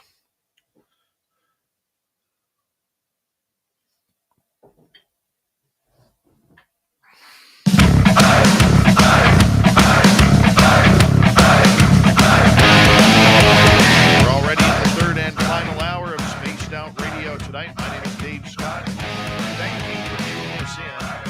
I greatly appreciate it. Swamp Dweller and Robin Haynes coming up very shortly, but first we want to say hello to everyone listening in on our terrestrial affiliates around North America, digitally on every major podcast network. Our website, spacedoutradio.com. We have a plethora of features for you. Rock out to Bumblefoot, read the news wire, check out our swag as well.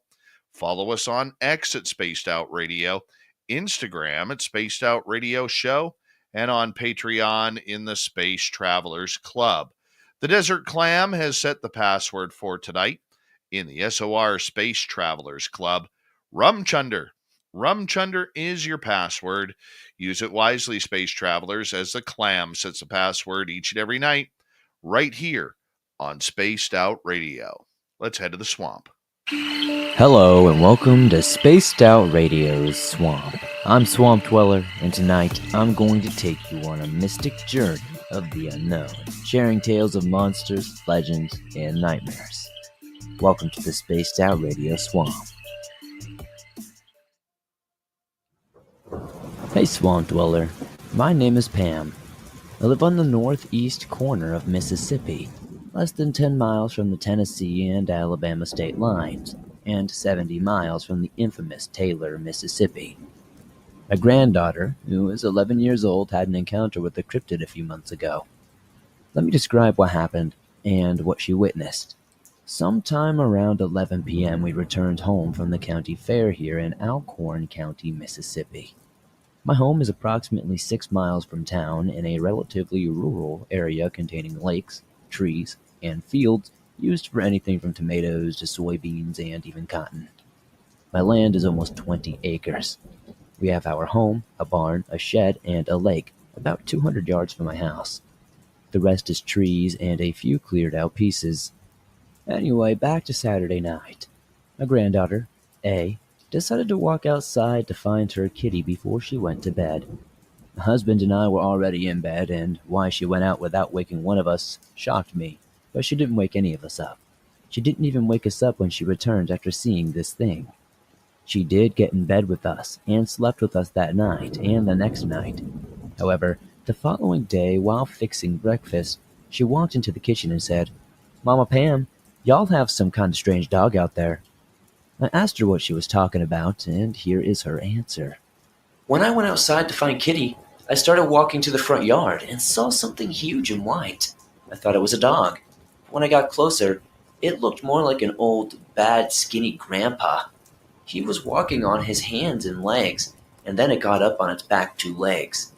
It looked around and it saw me. Then it ran toward the barn. Mama Pam, I ain't never seen anything run that fast." I asked her if she had seen the face of this thing, but she told me that she did not. She didn't get to see it long enough to see any real features. She said it only looked toward her for just a few seconds, and it was too dark to make out any discernible facial features besides that it was bald. I know my eyes were as big as saucers. I knew what she had seen wasn't anything from around here. She told me it was very skinny and again bald, and it looked like it had trouble even walking on all fours, making it hard for her to believe that it could run so fast. She said on all fours it was jerky, but it wasn't like that when it was on just 2 legs. I told them I thought it was a crawler, and could not believe she didn't come screaming for me and my husband to wake up. She said at the time, and in her 11-year-old mind, she didn't consider it harmful because it was frail and seemed to have such a hard time walking. But she did say that when it took off toward the barn, it was a lightning fast. She said that's when she got nervous. She returned to bed with my husband and me when she saw how fast it actually was. I know she's telling me the truth because she's never been exposed to anything that would even remotely give her an idea for this story. Not to mention, she doesn't really lie, to be honest, and she slept with me and my husband for the next few nights as well. She's really not a kid to make up things. She's down to earth, a cheerleader, a soccer player, a softball player, and an all-around, well-rounded kid. I hope somebody listening to this in the swamp can answer these following questions. Have any of you ever heard these creatures anywhere else around Mississippi, Tennessee, or the Alabama areas? She has a four-wheeler, a bicycle, and does a lot of outdoor activities. I'm scared to let her go do those now. Are we in danger? Thanks for sharing my story. Too afraid to go outside by myself now as well. And thank you very much to Swamp Dweller for another creepy story. If you want more just like that, head on over to YouTube, type in Swamp Dweller. You get many stories just like that for free. Just hit subscribe, ring that bell. Let's bring in Robin.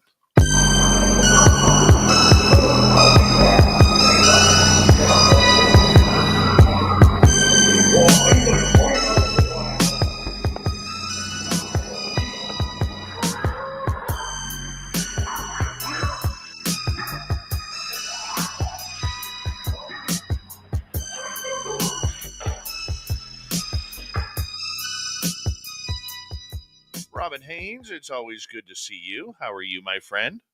I'm good. Did you get your tickets I sent you? I did. Good.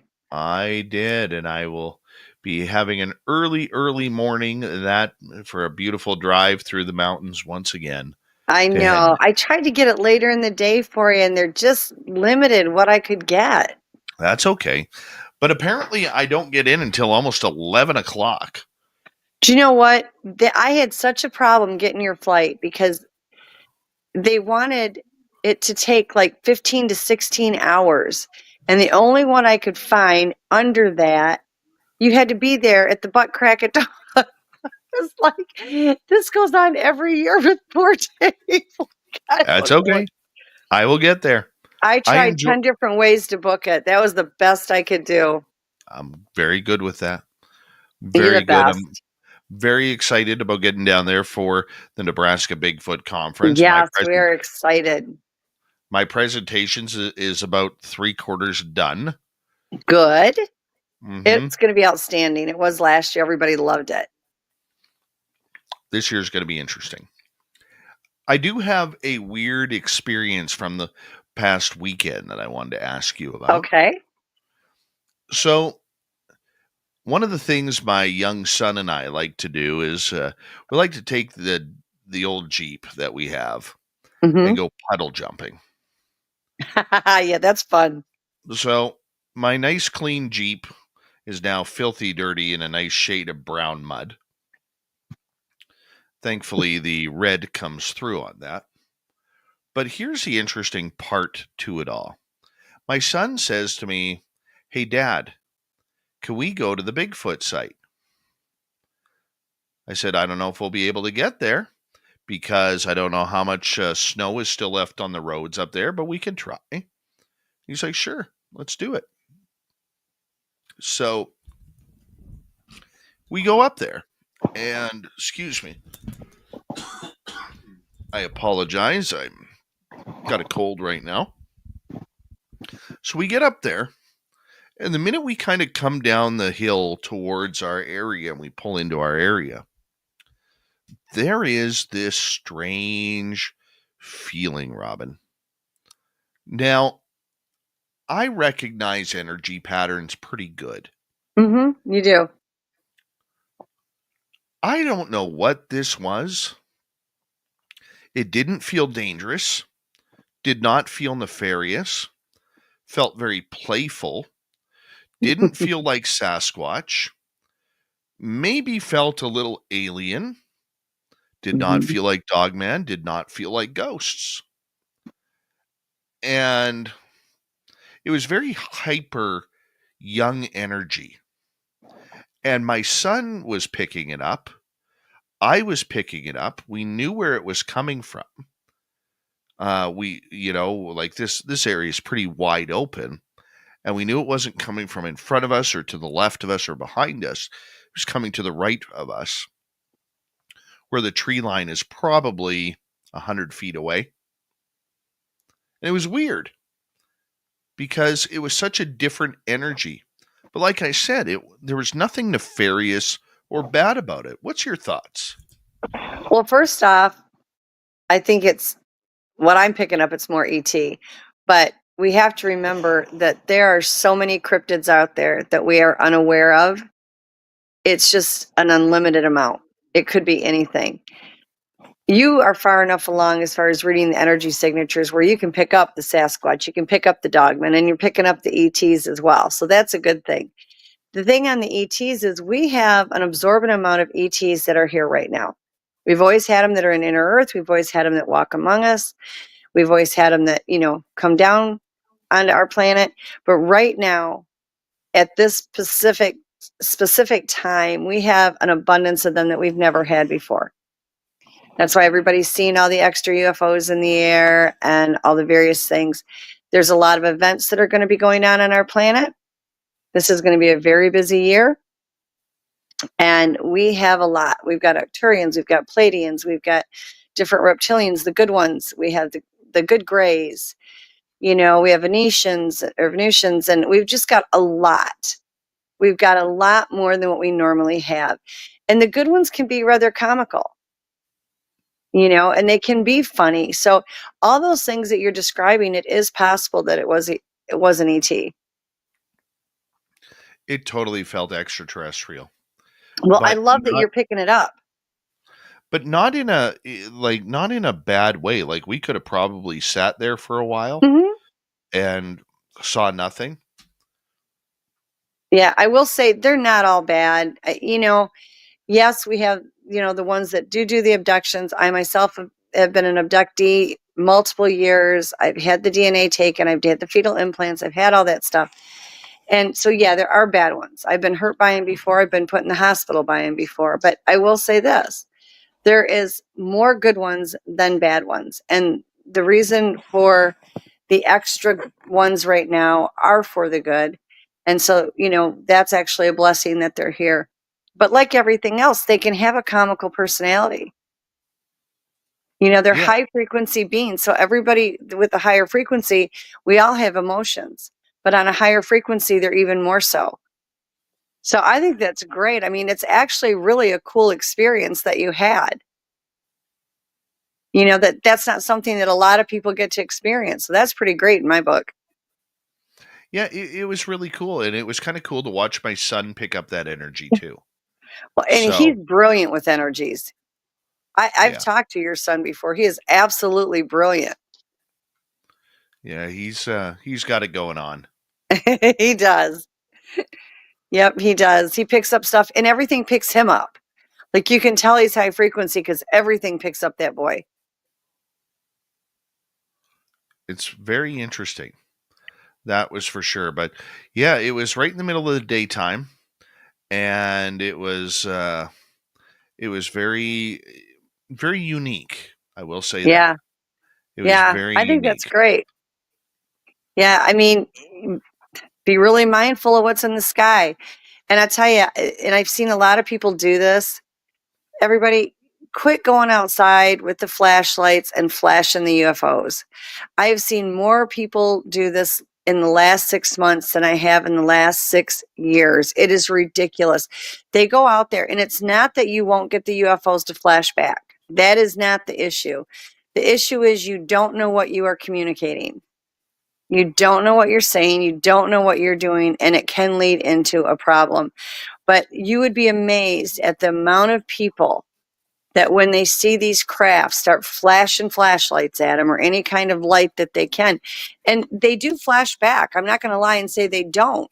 The problem is you have no idea what you are communicating. You don't know what you're saying, and you don't know how to tell whether or not it's a good one or a bad one. You know, I mean, God forbid you're flashing one that's there for a bad reason.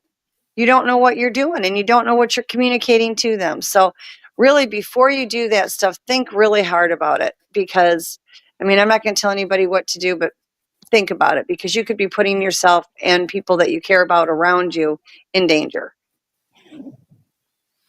I think that's a good, solid piece of advice. You ready for some questions? Absolutely. All right, let's get right to them. Let's go over to start off with Joanne here.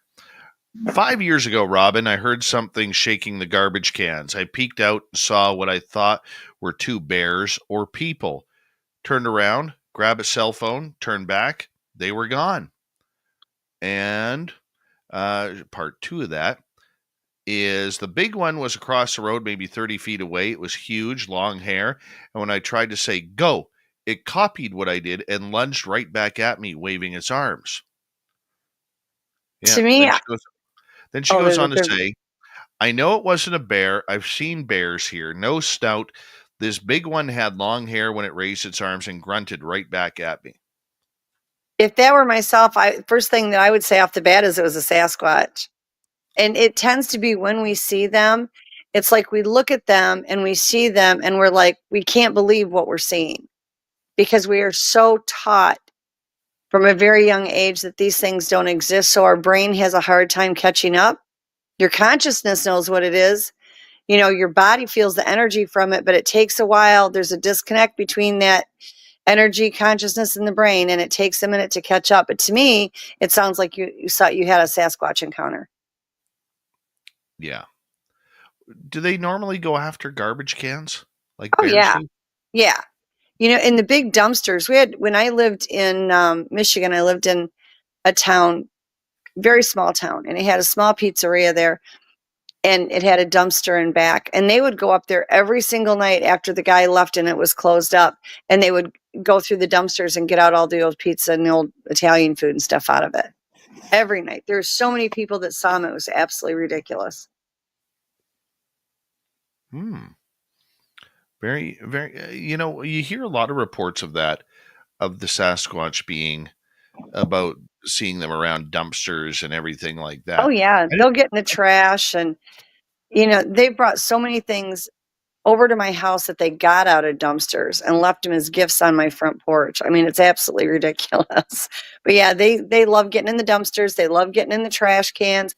If you're out camping, people think, well, the coolers, the bears will get in the coolers. That's nothing compared to what the Sasquatch do with your coolers. Like, if they don't take the entire cooler with them, they'll go through it and get what they want. Really? Oh yeah. That's just weird. I had a 50-pound bag of dog food sitting on my back porch one time, and I had set it there. I got back from the grocery store. I ran into town to get something. I came back, and it looked like somebody took a machete to the bag where they had ripped it open with their toenails, or not toenails, with their fingernails. And there was not one piece of kibble anywhere. I was literally gone, not even 30 minutes. There was not one piece of kibble anywhere on the ground or in that bag, and the bag was just left shredded. Big old muddy footprints on the deck. Oh my. That was right before they got into the house. Ugh. As many times as they've been in my house, that was the only time that it ever created a problem. And I don't know, if it was just because it was hungry or what, but it literally pulled the carpet up from the door back to the living room, slid my dining room table out of my dining room and towards the living room, got it jammed into the doorway of the living room. Everything was wiped off the counter. My dogs, when I got in the house, were hiding inside the closet, absolutely terrified, shaking like a leaf. The microwave had been dumped on the floor. I mean, it literally ransacked it. And normally, they have been into my house so many times, it's not even funny. I've never had a problem. That was the only time I've ever had them get into it. No kidding. I think it was really hungry because I did ask, like, why would you guys do this? You don't have to do that. And somebody said they were hungry. So I think that's probably why. Because normally that's not the case. I don't normally have that kind of behavior. We hear these stories at night with the Sasquatch or dogmen. Maybe they're a little bit more aggressive types because you're in their area. But we hear them rattling doors and rattling windows, but they never seem to go in. No, Why and a is lot of times they're not trying to. They're just letting you know they're there. They tap on my window all the time. And so that's a normal thing for me. When I was in Michigan and I went outside with them every night, they would tap on my window and they wanted me to go out with them. Don't do that, okay? I didn't have anybody to lean on. I didn't have anybody to talk to. I was doing this stuff by myself. I went out in the woods every night, 2:00 in the morning with them, sat out there with them. I was fortunate it was a good clan. I could have gotten seriously hurt or killed. But they do tap, and they don't necessarily tap to cause harm. They tap to let you know they're there. They tap to see your reaction. They could tap, like in my case, they wanted me outside. If you feel like this is one that wants you outside, you don't ever leave the house. Go to the door, look outside. You don't ever put yourself in a position that anything can get behind you and cut you off from your home. You don't know if they're good or they're bad. Like I said, I was very lucky. Would I do that now? No, I've learned a lot since then. At that point, there was nobody for me to talk to, get advice, or learn from. And I was just thrilled they wanted me out there with them. And we had a great time. I did that for years with that group. Had it been any other group, I would not have gone as well. You don't want to be able to get cut back. Like if you're going to open your door, you're standing in the door frame. You don't want anything to be able to get behind you and isolate you. But the window tapping, they do that a lot. They've tapped on my window. We had a power line outside that a tree had come down on, and we were very unaware of it, had started a fire, and they tapped on my window and tapped on my window, would not stop. Finally got up to see why they were tapping on the window to find the fire. So it was, to let us know. But nighttime, they're famous for it. They tap on my windows all night long. I had one that would tap on the window, and I would go sit by the window, and then he would go out in the bushes, and I could see his eyes shine from the bushes. If I would go get back in bed, it was a matter of minutes, and he'd be tapping on the window again. And then he would whistle. He was doing the whistles and the calls, and I would make a feeble attempt at doing it back for him, and we would go back and forth. But yeah, they're notorious for doing that. Absolutely. Is it a fear factor? I don't think so. I think a lot of times they're curious about us. They want to see what we're going to do, so they're going to tap to see what we do. They want us to know they're there, to see our reaction. I've had people contact me where they said they'll be at night and they would just pound the holy crap out of their house. And it was to scare them. I've seen them do that to keep people inside so they don't come out at night. But normally it's not to try to scare them. Some of them are, because we have some crabby ones, but not normally. We got about 45 seconds. What makes them crabby? Oh, anything. If you're in an area where they've got their families out, their children out, if they're out hunting and you interrupt them while they're hunting at night, if they're out, I was very concerned about a friend of mine. He was out picking mushrooms up in the mountains last week. And I was like, for God's sakes, that's the last thing you should do. They're out there picking them at the same time, and they don't tolerate you if you are by their children.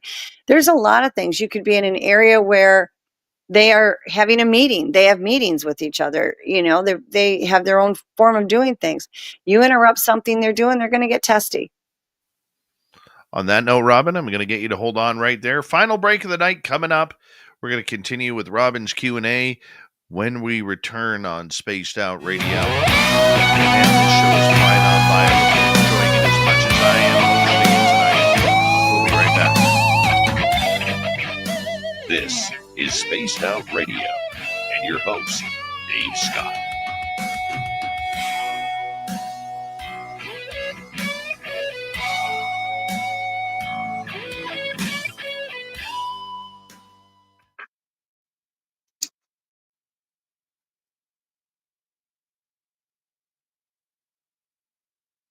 All right, we are clear. Yeah, it definitely sounds like that one girl ran into a Sasquatch. That was great. Mm-hmm. Fantastic. You'd be amazed at how many of them get in the trash. They really do. Oh, it was so much fun. They are. They've been kind of quiet the last couple nights. I've been surprised they've been quiet, but they're probably out doing their own thing. They're still out there. You can hear them and every now and then get some eye shine, but they've been actually kind of quiet. Mm-hmm. I love it. I can't wait to get back. I was so excited the snow was melted. I've got to find out what the weather's like over in Nebraska because every year I leave South Carolina, which is always a good thing to leave South Carolina, and it's hot. And then I get there and it's snowing or raining or hailing. I mean, there's never good weather there. I've never been in a place that it's like the bowels of hell for weather. Yeah, or tornadoes. Oh my gosh, those were so bad last year. I've had so many flights canceled from tornadoes there. And once I get there, it doesn't let me out. Everybody else gets a flight out except me. I get stuck there every single year. I was going to try to drive this year, but God, it would take me 3 days only because, I drive and then stop at night. So it would take me 3 or 4 days. So there's 6 days out the window right there and then the conference. So it's just too long, but it's a mess when I fly. And it only does it when I go there. I fly all over the place and I don't have any issues. It's only Nebraska. Nebraska doesn't like it when I leave. Well, maybe you need to stay. I know. Harriet would love it if I stayed. I'm hoping the hotel this year is much better. It seems to be. People were really nice over there. They've got more amenities for us this year. So that should be really good. If anybody, that's out there and wants to stay, it's at the Ramada Inn in Grand Island. If you mention the conference, you'll get a big discount on the room. Very cool. I think it's like $20, $30 cheaper a room. Who's picking me up? We have shuttles. They said that they have shuttles for everybody. So I'm going to check your ticket because I have a copy of your ticket. Find the times, turn all the times into the hotel. So we'll have shuttles there. If the shuttle isn't running at that time, then either Forrest will pick you up or Christie Sci-Fi is also getting a rental car. So we'll have that available as well. But we will have somebody there to get you. Okay. Sounds good. Yeah. Send me a text when you leave your connecting flight headed to Grand Island so we know they actually let you get on the flight this time. Since the last time we lost you so many times, we're going to track you. You're going to be tracked like a bloodhound this year. It's going to be cool. I think it'll go good this time. It was an adventure. It was an adventure. Never anything like that before. That is for sure. Oh, my goodness. Well, they had me. When I went to leave last time, they told me they could get me into Dallas, but it would be a week before I could get out of Dallas. And I was like, am I supposed to live at the Dallas airport like a Hare Krishna? What am I supposed to do? And they said, oh, you'll be fine. Go to the airport. And I said, do I have a flight from Dallas to South Carolina?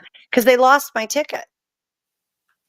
And they're like, well, we'll put you on standby. And if we can get you on, if not, you'll be right there. There's plenty to eat and drink at the airport. And I'm like, I am not leaving a place where I have my own room, food, shelter, fluids, all of that to go live in an airport. Like I'm not doing it. I want a flight that I know I can get out of. Well, you know what? It was an adventure last year and it's going to be fun this year again. You got the best sport in the year award. I have never seen anybody handle what you went through with such class and a smile on your face. You won the award for the year, for the Lifetime Achievement Award. I thought, oh my God, I thought by the time he gets here, he's going to be ready to just kill somebody. You were the most pleasant human being on this planet. I was so impressed. I couldn't believe it. I thought, if that doesn't say what a wonderful human being you are, nothing does. I apologize for my coughing, everybody. I have a cold. We're going to get going here in about 30 seconds. Thank you to T-Bone with a hat trick, Pam, Tim, Lenda, and Catfish. And we're going to get going here in about 20 seconds, everybody. Hi, Itzy Zaza. How are you?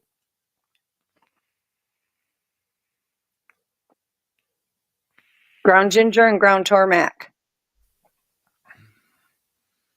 Right. Here we go. Like 7 seconds, I guess. Phil Jones, how are you? Almost done.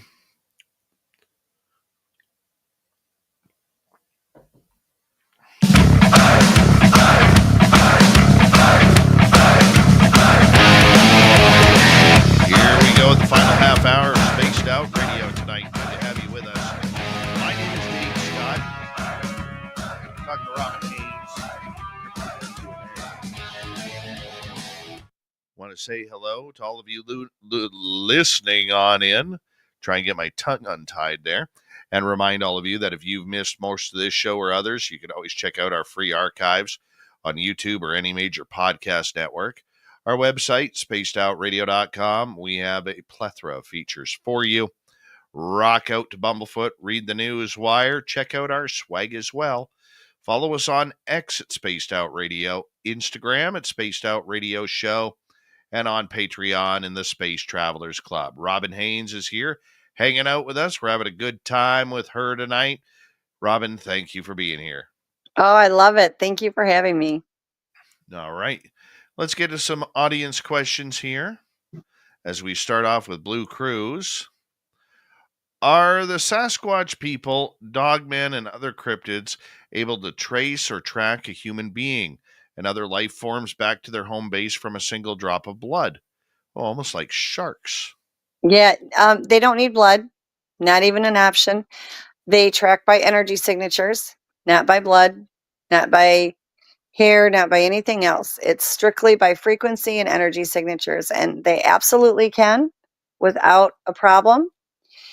But they don't, like, again, they do not need blood or anything of the third dimension physical world. They track solely by energy signatures. Do you think then that, okay, if they're tracking by energy, would they not track by scent as well? Well, I'm going to be honest with you and say possibly the dogmen could, but they really, most of them don't even go by that. They follow the energy signature. Everybody has one. And the higher your frequency, you almost like you glow to the point where it looks like, the bat signal going up in the air. So they can follow you that way. A dogman would be more inclined to, be able to smell you, to follow you that way. I think Sasquatch are very attuned to their sense of smell as well. But I would be more inclined to think a dogman would do that.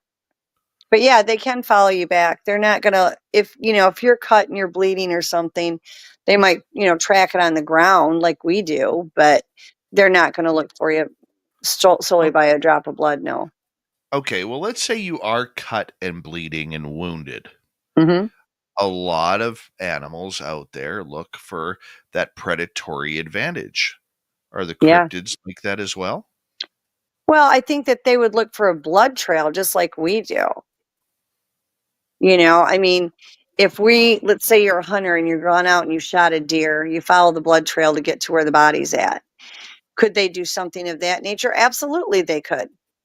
But as far as just a drop of blood, and like a shark can pick that up, I think they say 5 miles away. That is not something that they're going to do that way. No, they're going to track you by your energy. They're also so intuitive and they're telepathic. They can find you anywhere. That's the thing about it. There's nowhere that you're going to go that they can't find you. There just isn't. It doesn't matter. They can find you anyway, anywhere, any place, anyhow. They go by your frequency. They go by your energy. They're intuitives. They're telepathic. They can find you any way they need to. Now, if you're cut and you're hurt or whatever, could they follow that blood trail? Very much like we would do. Absolutely. Could a dogman do it? I think it's possible because more of the canine that would be in them, they would be able to track blood just like, any other canine would. So I would think they would be, if any of them did it, they would be more prone to it. Is that what they do naturally? Is that something they do a lot? No, they really don't. Like if you're at home and you cut yourself shaving or you cut your finger cooking dinner and there's blood all over, you're not going to be drawing in dogmen or any cryptid by that. No. Let's move on to another question from Blue Cruise here. Are the Sasquatch people, dogmen, and other cryptids able to gain visual information on us as human beings as we type our questions into the live chat that Dave reads out loud for Robin to answer? They are very well aware. Here's the thing, because they're all telepathic, if they choose, and that's a if, giant if they choose to find out what's going on, they absolutely will. They generally tend to. When you get people that are talking about them, it kind of, sets off their little radar. So when you are having a lot of deep conversations about them, they tend to, yes. Are they able to do it if they want to, like on this program? Absolutely. There are a lot of times when I'm sitting up here and I'm answering questions that they're talking in my head and I'm getting answers to various things, or they're saying different things. Just like when I was talking about the UFOs and don't do the flashing. That wasn't just me saying, oh, I got to remember to remind people this. I was being told to tell people that.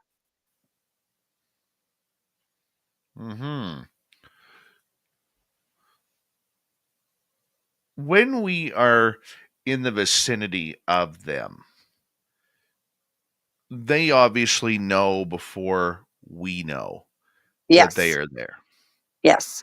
You can once in a while surprise somebody. Like if there's one outside and it's hunting or something and it's not paying attention, maybe you'll surprise it. Or if it just happens, if you have one of the clans that don't use a lot of their abilities and they're more in the third dimension and they stay more flesh and blood, you might sneak up on one, but it is almost impossible. It really is. It's so hard. You can't pull anything over on them. They are so intelligent and they know every move we make. I have one that I'm very close to. If I'm having a bad day, I guarantee you he's asking me questions. What's wrong? What's wrong? And it's like, I haven't even said anything yet. Or before I'll tell him something, he'll say, well, this is why you're upset. And I'm like, can you wait for me to verbalize before you tell me what's going on in my head? Like, it's just absolutely incredible. Not only the telepathy that they use, but how intuitive they are. They feel your intent, they feel your soul, they feel your heart. I mean, it's just all wrapped into one. Okay, so when they know that you are coming around, how quickly do they know your intention? Immediately. If they think you're coming, like let's say, Dave, you're getting ready to go and you and your son are in the Jeep. Okay. As soon as you and your son started having conversations that day and thinking about going out there, they were put on alert that you're coming out there. So now you're in the Jeep. You're in the Jeep, you're on your way there, and they're scanning you to find out what your intent is for the visit. So by the time you get there, they already know why you're there. That's why it's so important. And I tell people all the time, when you go into the woods, even if it's in your mind or verbalize it, whatever you want to do, talk to them. Always tell them, I come in peace. If you want to interact with me in peace, then you're welcome to. If you are not going to interact with me with a pure heart and in peace, then I do not wish to interact with you. Probably 8 out of 10 would respect that.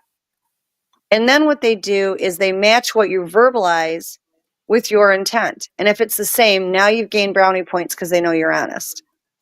It's like people when they carry a weapon out there. I have a lot of clients that carry weapons out in the woods. And I'm not saying that you shouldn't. There's worse things out there than these cryptids that could do something to you. And so I always tell them, when you're leaving the house, tell them it's not for them. When you get to the woods, tell them it's not for them. Tell them your intent. Be specific. Their words don't mean the same as ours. They have a hard time understanding us. Be specific. I'm bringing this weapon with me, not to use on you. As long as you come to me with, a pure heart and good intention, I don't want to hurt you. This is to protect me in case there is a bear, there is a coyote, there is a cougar. Be specific, because a lot gets lost in the translation. Just like as if you're speaking to a child. I mean, a very intelligent, 10, 12 foot tall child, but a child nonetheless, because they need to know not only your intent, but they don't always understand the words. Let's go over to Prince here. Hi, Dave and Robin. Hello, Prince. Hope you're having a good night enjoying the show. Do folks still get nosebleeds in the middle of the night? Well, I think you can get a nosebleed for a great many reasons. You can get a nosebleed during the middle of the night if the air in your room is too dry, and then, you want to go and put your face over a boiling pot of water with salt in it because it helps with that. Do they get them? Nosebleeds can be done very commonly with ET abductions. Absolutely. If they've done any kind of DNA testing on you, if they've done any other kind of testing on you, you see a lot of people that will get nosebleeds from that. But I mean, there's a variety of reasons you can get a nosebleed in the middle of the night. But if you're talking about it in a paranormal factor, I would say that most common would be from the ETs if they are doing experiments.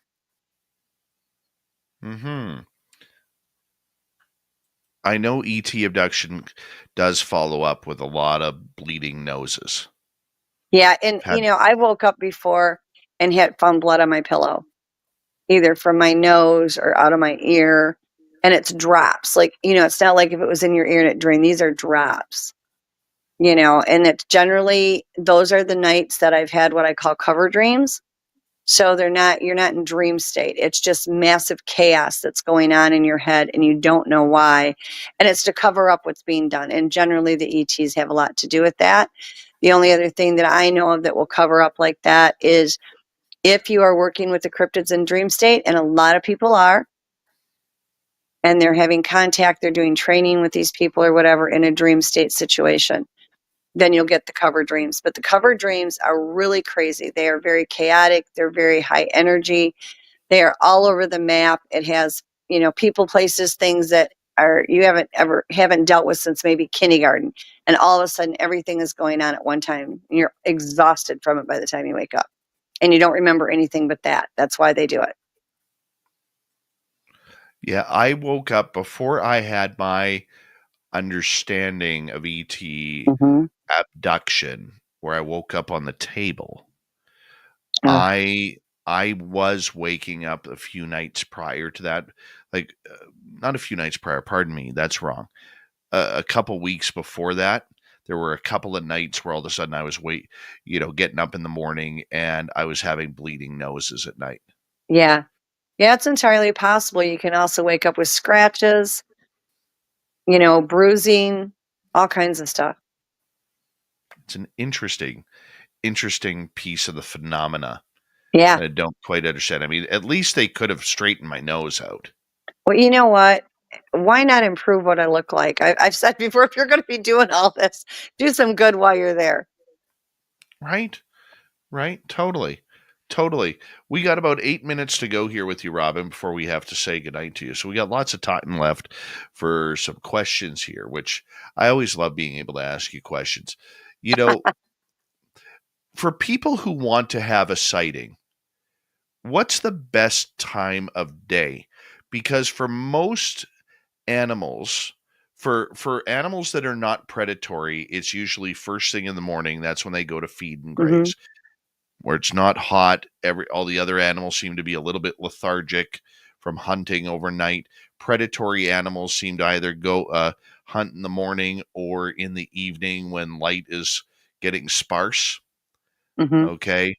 What about the cryptids? What's the best time of the day when they come out? I have had sightings of all different times of the day. I've had morning sightings. I've had afternoon sightings. I've had them in the evenings, at night. I think you're safer with your day sightings. I found that really 3:00 into early evening before it gets real dark out, they seem to be pretty active. They are not nocturnal in spite of what everybody says. They are not an animal. They are a human hybrid. But, I have had morning ones. I've gone out in the morning and had them walking around. It depends on what they've done the night before. If the hunters are out hunting at night, the rest of the clan's up moving around during the day. So I don't think there's any specific time that's the best. I really don't. I felt it was kind of quiet between like 12 and 2. But there's been times that I've seen him walking around that time of day as well. But I think it was quieter at that time than perhaps other times. But I've definitely seen him in the morning. And I've seen them going into the early evening. We know they're out there at night. But again, when they're out there at night, they're out there hunting. And they're not hunting because they're nocturnal. They're hunting because the prey animals are active then. And the prey animals are active then because some of them are nocturnal and we aren't out there. They're an opportunistic. Yeah, they're an opportunistic feed. They will eat vegetables. They will eat meat. They will eat anything just like we do. They're omnivores. And they're going to hunt when it's a convenient time. Now, have I seen them grab a deer during the day? Yes. A lot of the time, it's been mostly early mornings or in the evening. I've seen them grab raccoons, possums, that kind of thing in the middle of the night. But the deer, it seems to be like right as dusk, same time the hunters would get them, because that's when the deer are moving. And my kids used to hunt, and they would have, in Michigan, you do the bait piles, which I think is barbaric, but that's what they do. And the kids would go out and sit in the deer blinds or whatever. And if they weren't in the deer blind, and sometimes when they were, there would be a bait pile. And you'd go out there the next morning and you'd see the hooves from the deer. Then you'd see these giant footprints, and all you'd see is belly hair. That was it. You never found anything else. And not only would every bit of the bait be gone because they would take the bait back for the rest of them, but they take their fingernails, slice open the belly on the deer and take out the internal organs, of which they love.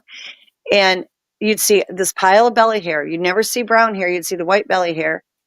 And you never saw where the deer walked off. So they were grabbing right when they were right there at the deer pile. My son would have a deer blind there.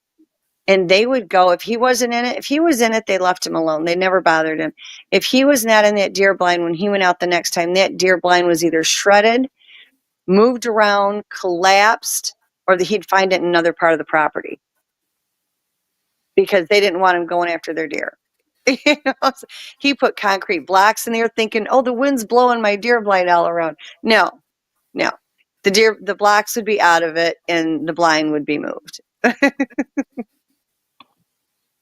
No, He was out there one time and he fell asleep in the deer blind and he woke up and one was peeing on the deer blind. So oh my. Got it. It did that to him in a tent too. Let's go to Hillbilly Herb. How do we open the lines of communication with potential Sasquatch in the area? Or is it better not to without knowing their alignment? I teach a lot of people how to do this. It really isn't as complicated as it sounds. Again, frequency and energy, guys. These are frequency and energy beings, and their entire world is based on it. Every ability they have is based on having that frequency high enough to do it. And so if you want to learn how to be around them and to communicate with them, in order to mind speak, you have to have a high enough frequency to give the mind speak. So you might be able to get it because they've sent it to you. But if you want to really receive it and you want to give it back, you have to have a high enough frequency. They can hear you because they're high frequency. So when you learn how to tap into your own frequency and energy and start to communicate that way, learn how to do the energy work, which is with our earth, it builds a relationship with them. It raises your frequency, which makes them more comfortable and actually draws them into you. When they read your intent, if you have a pure heart where you're not meaning any harm on them or anybody else, they will come to you. You don't have to chase them all around. The whole key to getting along with them is getting that frequency and energy up. And you can be out in the woods, but you put yourself in situations where they come to you. And by that, I do not mean get into their areas so you're right on top of them where they have no choice but to deal with you. I'm referring to going out and sitting on a log, playing some music, talking to them. Let them come to you. It makes them feel more comfortable. Have a bonfire. Let them come to you. Again, it gives them that control and it makes them feel safer. But it all starts out with your energy and your frequency and your intent. 2 minutes to go. We got one more question here. Paramarv is asking, do the forest people have a higher power or God? Absolutely. They believe in creator, or what they call Tahoe. Tahoe is our God. Creator is our God. But they all have, yes, absolutely. They are excessively spiritual.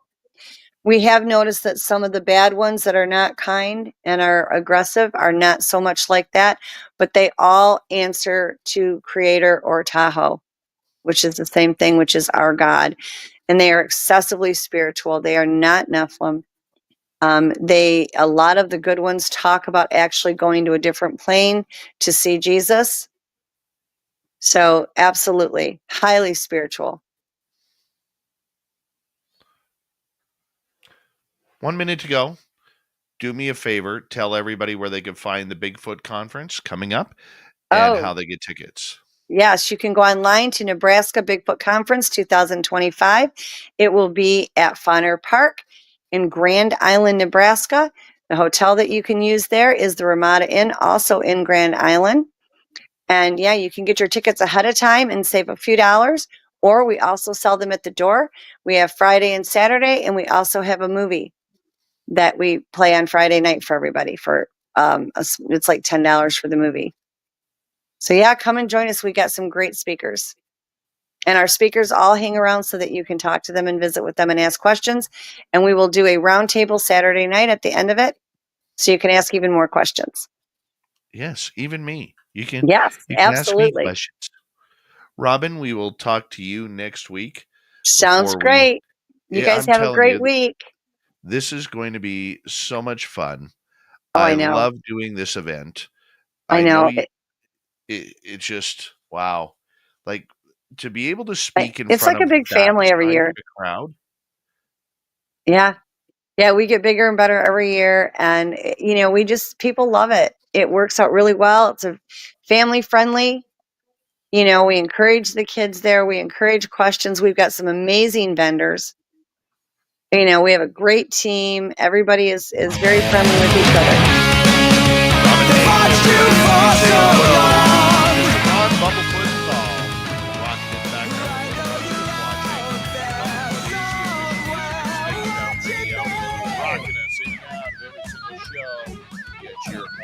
Up for the guitar, God himself. Special thanks to everybody listening at work, at home, cars, wherever you may be.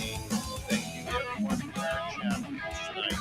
YouTube, Twitch, LGF, Facebook, LinkedIn, Space Travelers Club, and on X, hashtag Space Down Radio. I know you're out there somewhere. Remember, this show is copyright by Space Down Radio and SOR Media Ventures Limited.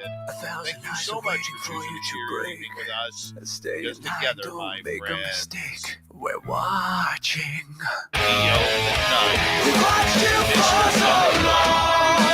We wait for you to fall.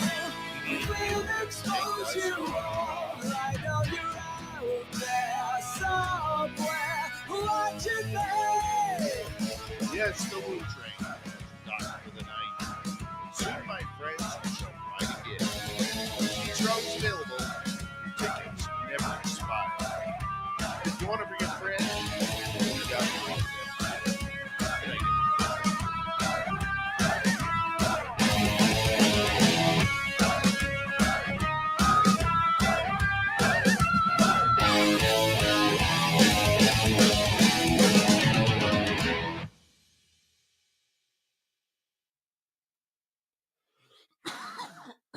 excuse me. Well, you get feeling better. Yeah. I'm glad I have my day off tomorrow. Yeah. Well, you take care, sweetheart. I'll talk to you later. We'll talk soon. See you next Bye. week. Bye. Robin Haynes, everybody. Guys, I'm feeling like crap. So tomorrow night on the show, it's Merle time. Be ready to Merle it up.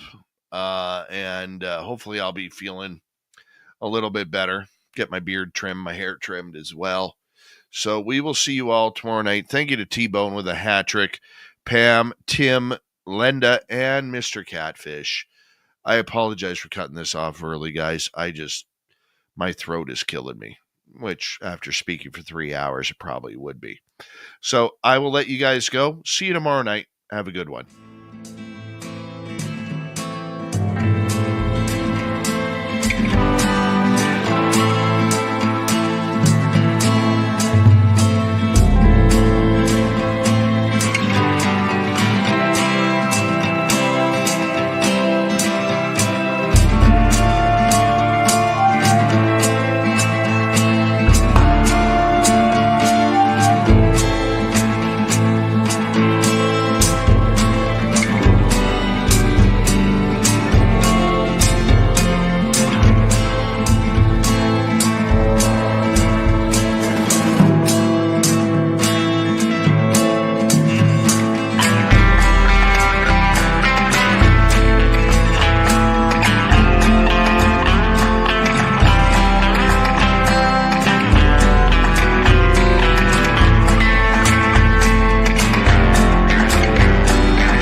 Stay healthy, my friend. You too. If you need bail money, give me a call. Always, Dad. Take care. You too.